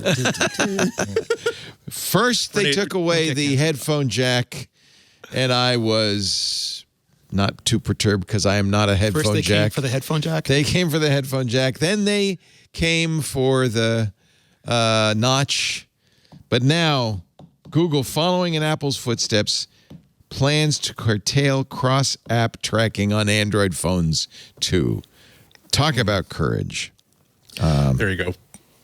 Courage in that they have the 63% of the worldwide browser market, and they want to redefine what advertising, how And the advertising Android works platform, on that right? market. Like, This, Yeah. it's the same thing with Apple. It's like it affects third parties. Apple's a first party on iOS. Google's a first party on Android and Chrome. Right. They're like it hurts Facebook, which I'm actually okay I think with. everybody's ganging But up on Facebook is what's going on, to be honest. Well, but with you. Facebook had so many opportunities. Like Mark Zuckerberg, he went out, he hired Yeah. Mike Mattis from Apple, he hired Eric Tseng from Android. He gave them the Steve Jobs Dent the Universe walk around that awkwardly small garden, and then they sat there and did nothing. They made like chat heads. It was like it was the worst squandering, and he did it like 3 times. He could have had a phone, he could have had a browser, he could have done like even Amazon tried Silk. They just did nothing to own this until the metaverse, and now they're like overcompensating. Yeah. Yeah.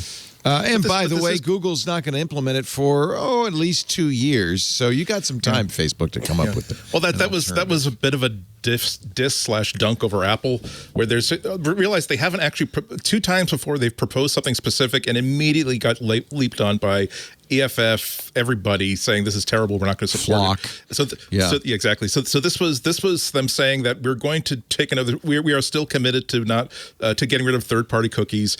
Here is what we're doing as we're planning it. We're inviting lots of comments. We have already brought a whole bunch of UK legislators on board to make sure that it conforms to whatever UK laws are, et cetera, et cetera. But they did that one little dunk saying, what we've seen before, how large companies have simply by fiat declared a change to advertising policies. We instead want to invite the ad community and develop this along their side, and we will not be doing anything until we have basically given people enough notice to be able to change their business models or their software to educate this. So that's why they're saying not for another 2 or 3 years. Was it worse than that? It was like the shoddily produced, non-secure, non-private, really bad implementation. We're not going to do that. We're going to do something good. Yeah. This time, the second time, yeah, but the third time, we're going to look at that rake, and instead of stepping on it, we're going to step around it. We're going to see if that works. They call it the Privacy Sandbox. Read more about it at privacysandbox.com. We're going to take a little break. Our show today brought to you by IT Pro TV. Your IT team needs the skills and knowledge to ensure your business is a success. I know you know about IT Pro TV and the training they do for individuals. Did you know they also have training for IT teams, for departments? More than 80% of users who start a video at IT Pro TV actually finish it because their videos are engaging. You're going to learn. They're informative. The edutainers at IT Pro TV make IT fun. So give your team the tools they need to make your business thrive. Their courses are binge-worthy. Your team will be interested. They'll be vested in their learning, and they will learn. They will learn, and IT Pro TV is a great place to do it. You know, the IT landscape is constantly changing, but IT Pro TV changes right along with it to make sure they've got the latest training, the latest system releases, the latest upgrades, the latest cyber threats. With IT Pro TV, you can get all your training and certifications for your team done in one place with every vendor and skill you need for IT team training, including Microsoft IT, Cisco training, Linux training, Apple, security, cloud. More than 5,800 hours of up-to-date content ranging from technical skills to compliance. They've even got soft skills, business skills. So they've got training for your entire team, not just your IT department. You could do so much with an IT Pro TV business plan. You could track your team's results, manage your seats, assign and unassigned team members, access monthly usage reports, see metrics like logins, viewing time, tracks completed, and more so you know your team's using it. You can easily manage the subsets of users. Assignments can be full courses or individual episodes within courses. And the reporting is fantastic. Immediate insights into your team's viewing patterns and progress over any period of time, and they're very visual, really good-looking reports. IT Pro TV. I know you know they have the best individual IT training. Now you know they also have team training for your business. Give your team the IT development platform they need to level up their skills while enjoying the journey. For teams of 2 to 1,000, volume discounts start at 5 seats. Go to itpro.tv/MacBreak. And don't forget to mention MacBreak 30 to your designated IT Pro TV account executive to get 30% off or more on a business plan. itpro.tv/MacBreak. We thank them so much for their support of MacBreak Weekly. Time for our picks of the week. Let's start off with our special guest, Doc Rock. Oh, this is just in time for March 8th, we hope. I hope. Counting on This it. is the CalDigit TS4, right? We're going from the T3 Plus to the TS4.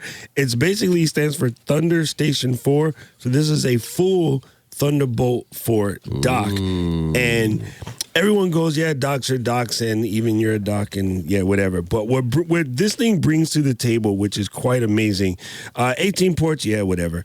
98 watts of laptop charging. Nice. To me, that's a big one. Yep. And it will do 2.5 GBE.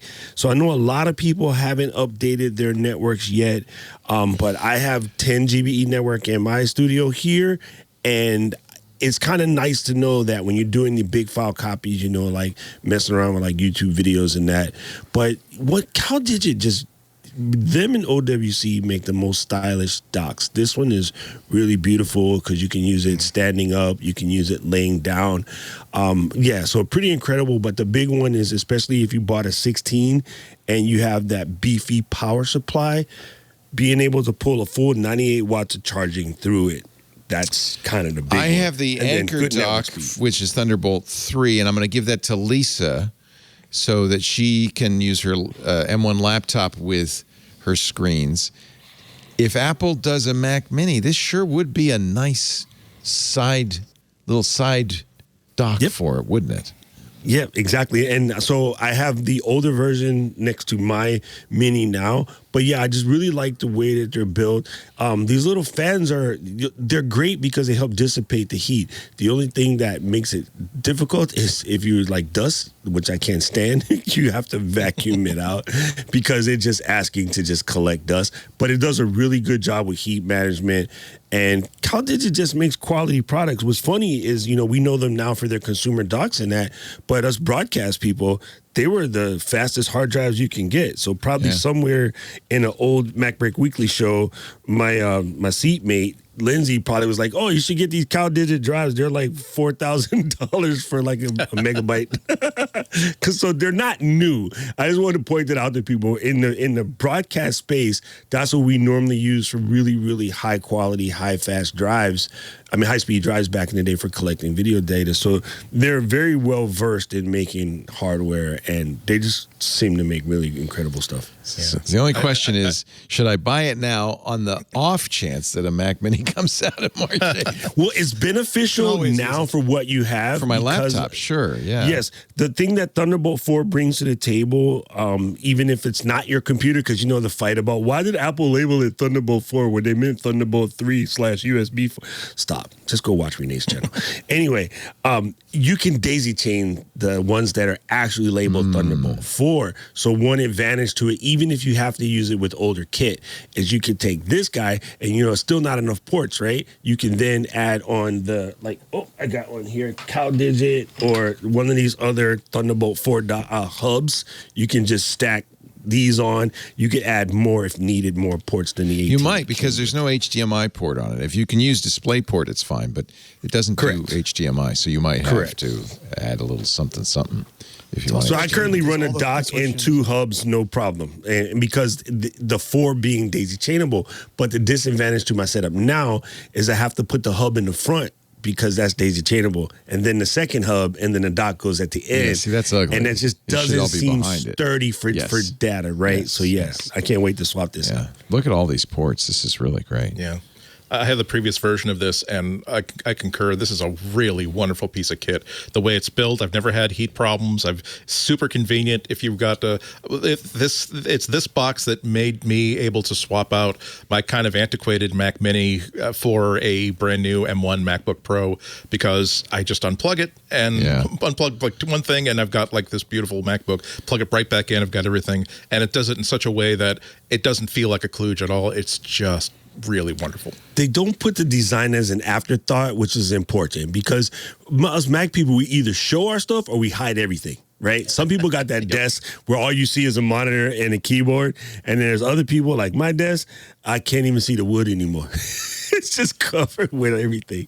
So you want it to at least look good, right? And I'm going for, any of us studio people, we're going for aesthetics as well. So I just love the fact that CalDigit doesn't treat it just like, here's a box with a bunch of holes in it, enjoy yourself, right? They do think about design. Is it available? Yes, I ordered. I'm holding it in my hand. This is real. Oh, good. Okay. Yeah. So go to CalDigit Direct or maybe B&H. CalDigit hasn't been putting stuff on Amazon, because they sell out so fast. And also, Amazon is really fighting the counterfeiters during this time. So CalDigit, Rode, a bunch of other guys, they're just like, we'll just sell it on our own site for right now until we get enough where we can put it there and help fight the counterfeiters. Okay, good to know. So I'll buy it from CalDigit Direct or B&H. Yeah. How much? B&H. $349, I think. That's not bad. All right. Yeah, so I can use it with my M1 now, and my M1 Pro now, and then if... Oh, it says out of stock, dude. You're killing me. So what I did, I go to B&H. Okay. It says out of stock there too. Just do it anyway, and then I swear it showed up 3 days later. Aha, love it. Yeah. The CalDigit TS4 dock. Andy Yanako, your pick of the week. Boy, do I have a really great album to recommend. Happy birthday, John Williams. He had a landmark birthday on the 8th. And to celebrate that, 3 days before that, there's a new album, John Williams, The Berlin Concert, recorded in 2021 with the Berlin Philharmonic.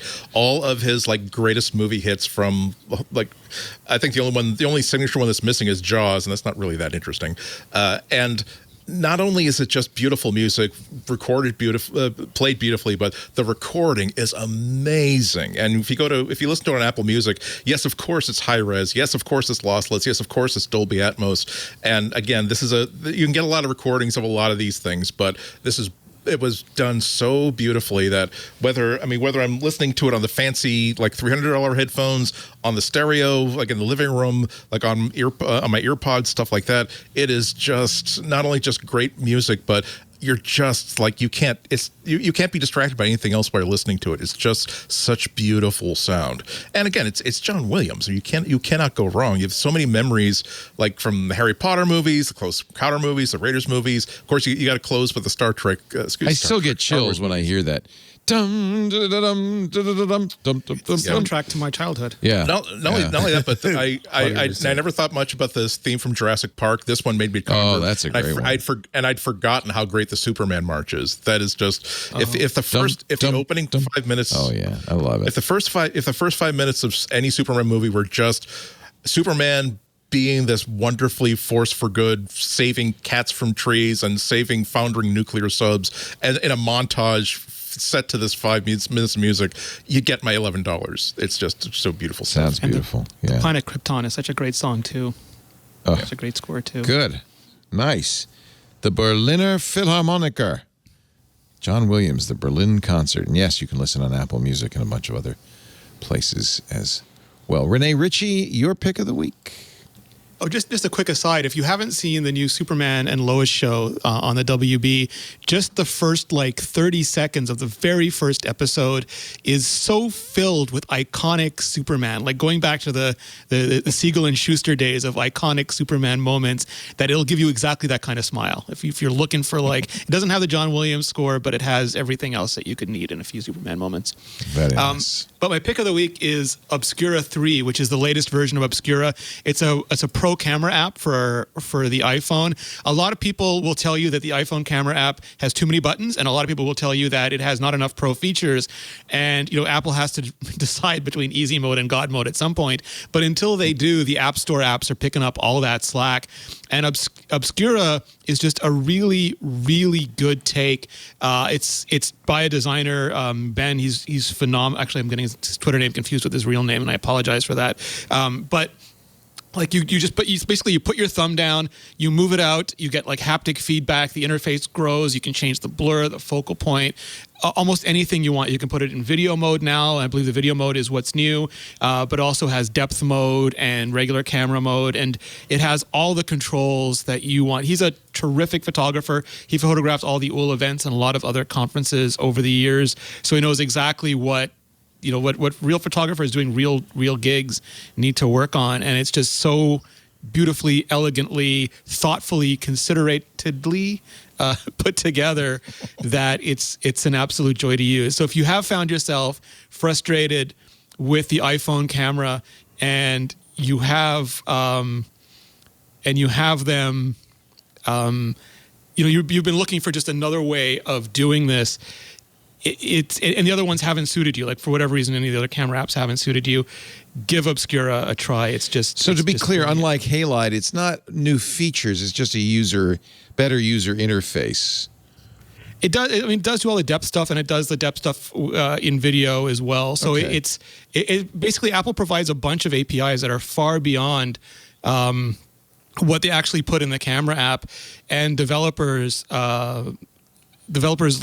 Halide and like Obscura can take those apps and just implement all those features for us, all the manual controls that Apple's camera app doesn't implement. And so you get this really fertile, creative, like for a while it was everyone made a Twitter app, then everyone made a weather app, and now everyone's making, not everyone, but a lot of really, really good designers are making camera apps, and it's just The brilliant. thing I like, it looks like it has its own library, which is nice because it doesn't immediately go into Photos, or does it?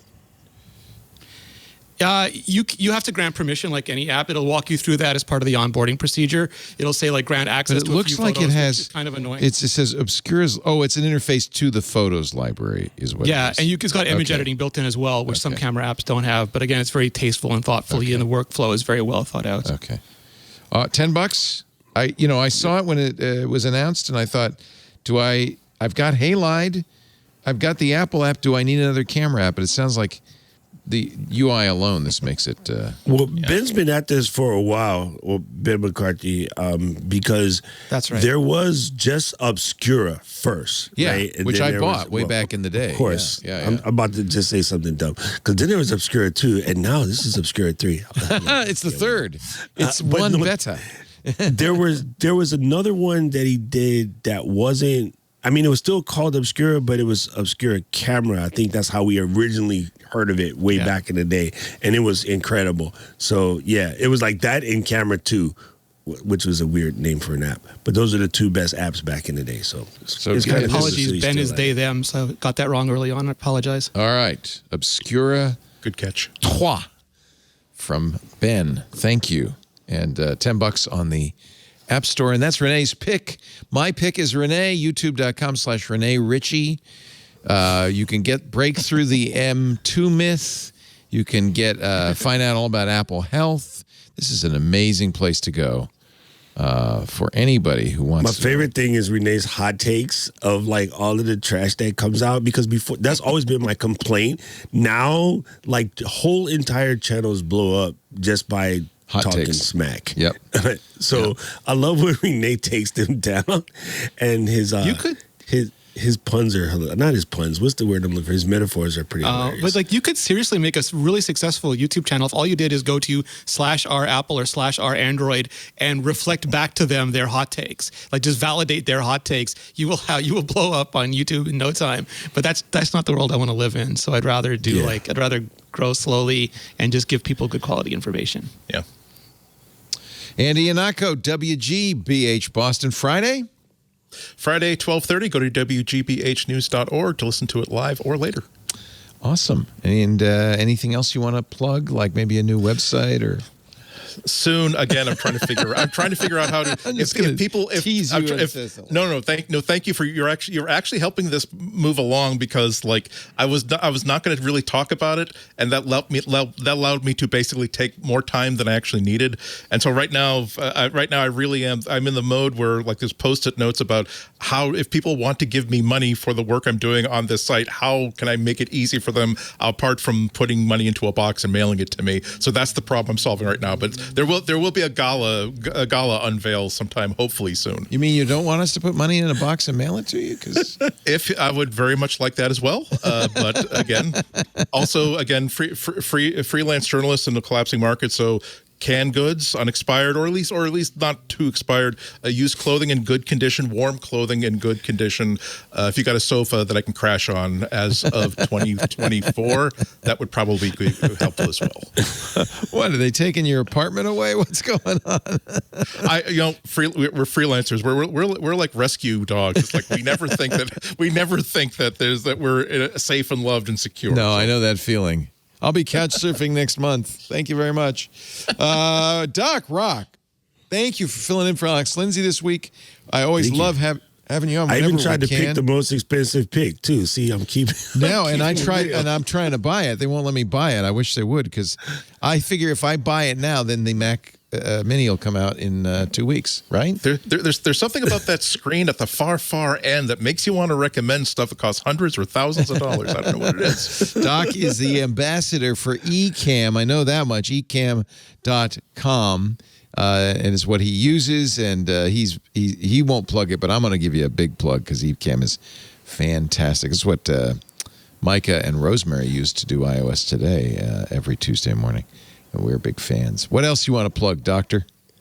My channel, of course, has been on the lower third this whole time, but coming up on Thursday, I'm actually bringing in Casanelli. So Matthew and I are going to be talking about shortcuts from the creator standpoint. Nice. And a fellow Twitizen, is that a good word? Twitizen, yeah, I like it. Yeah, we're going to be talking about how you can use Mac OS shortcuts and mix that with your creator lifestyle as live streamers or just creators. Simple things like being able to, hit a shortcut that stops all of the cloud things from doing things so that you don't have glitchy internet when you're doing a stream or stuff like that. So we're going to build some stuff live and kind of play around. And I just love to crawl up a little space, a couch surf inside Matthew's brain.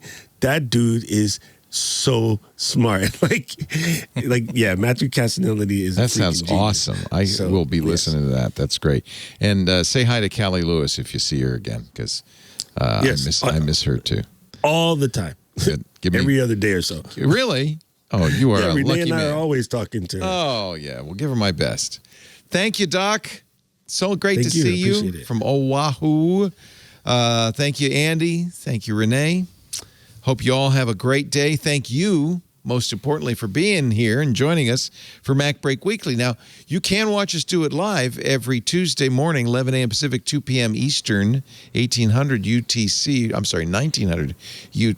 All you have to do is go to live.twit.tv, and you can see it all happen right there. If you're watching live, chat live at irc.twit.tv, and, of course, Club Twit members, you can always join us in the Discord chat. That's a very active Discord server we've got for people who spend $7 a month to support the network. They also get ad-free versions of this show, all of the shows, and a special Twit Plus feed. There's some big Twit events coming up soon. We've got Odocta on Thursday, 9 a.m. Pacific, for a fireside chat. Stacey Higginbotham's book club is later in March, and at the end of March, Paul Thurrott. That's just some of the many things going on inside the club. Our Untitled Linux show, Stacey's book club, as I mentioned. We've got a new show. We're using the facilities of the club to preview our This Week in Space show.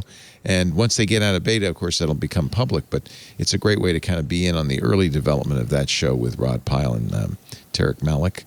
What else? The Giz Fizz. There's lots of good stuff in there. Go to twit.tv/clubtwit.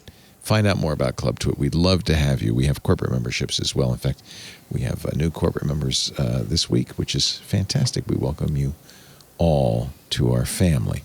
After the fact, everybody can get a copy of this show for free.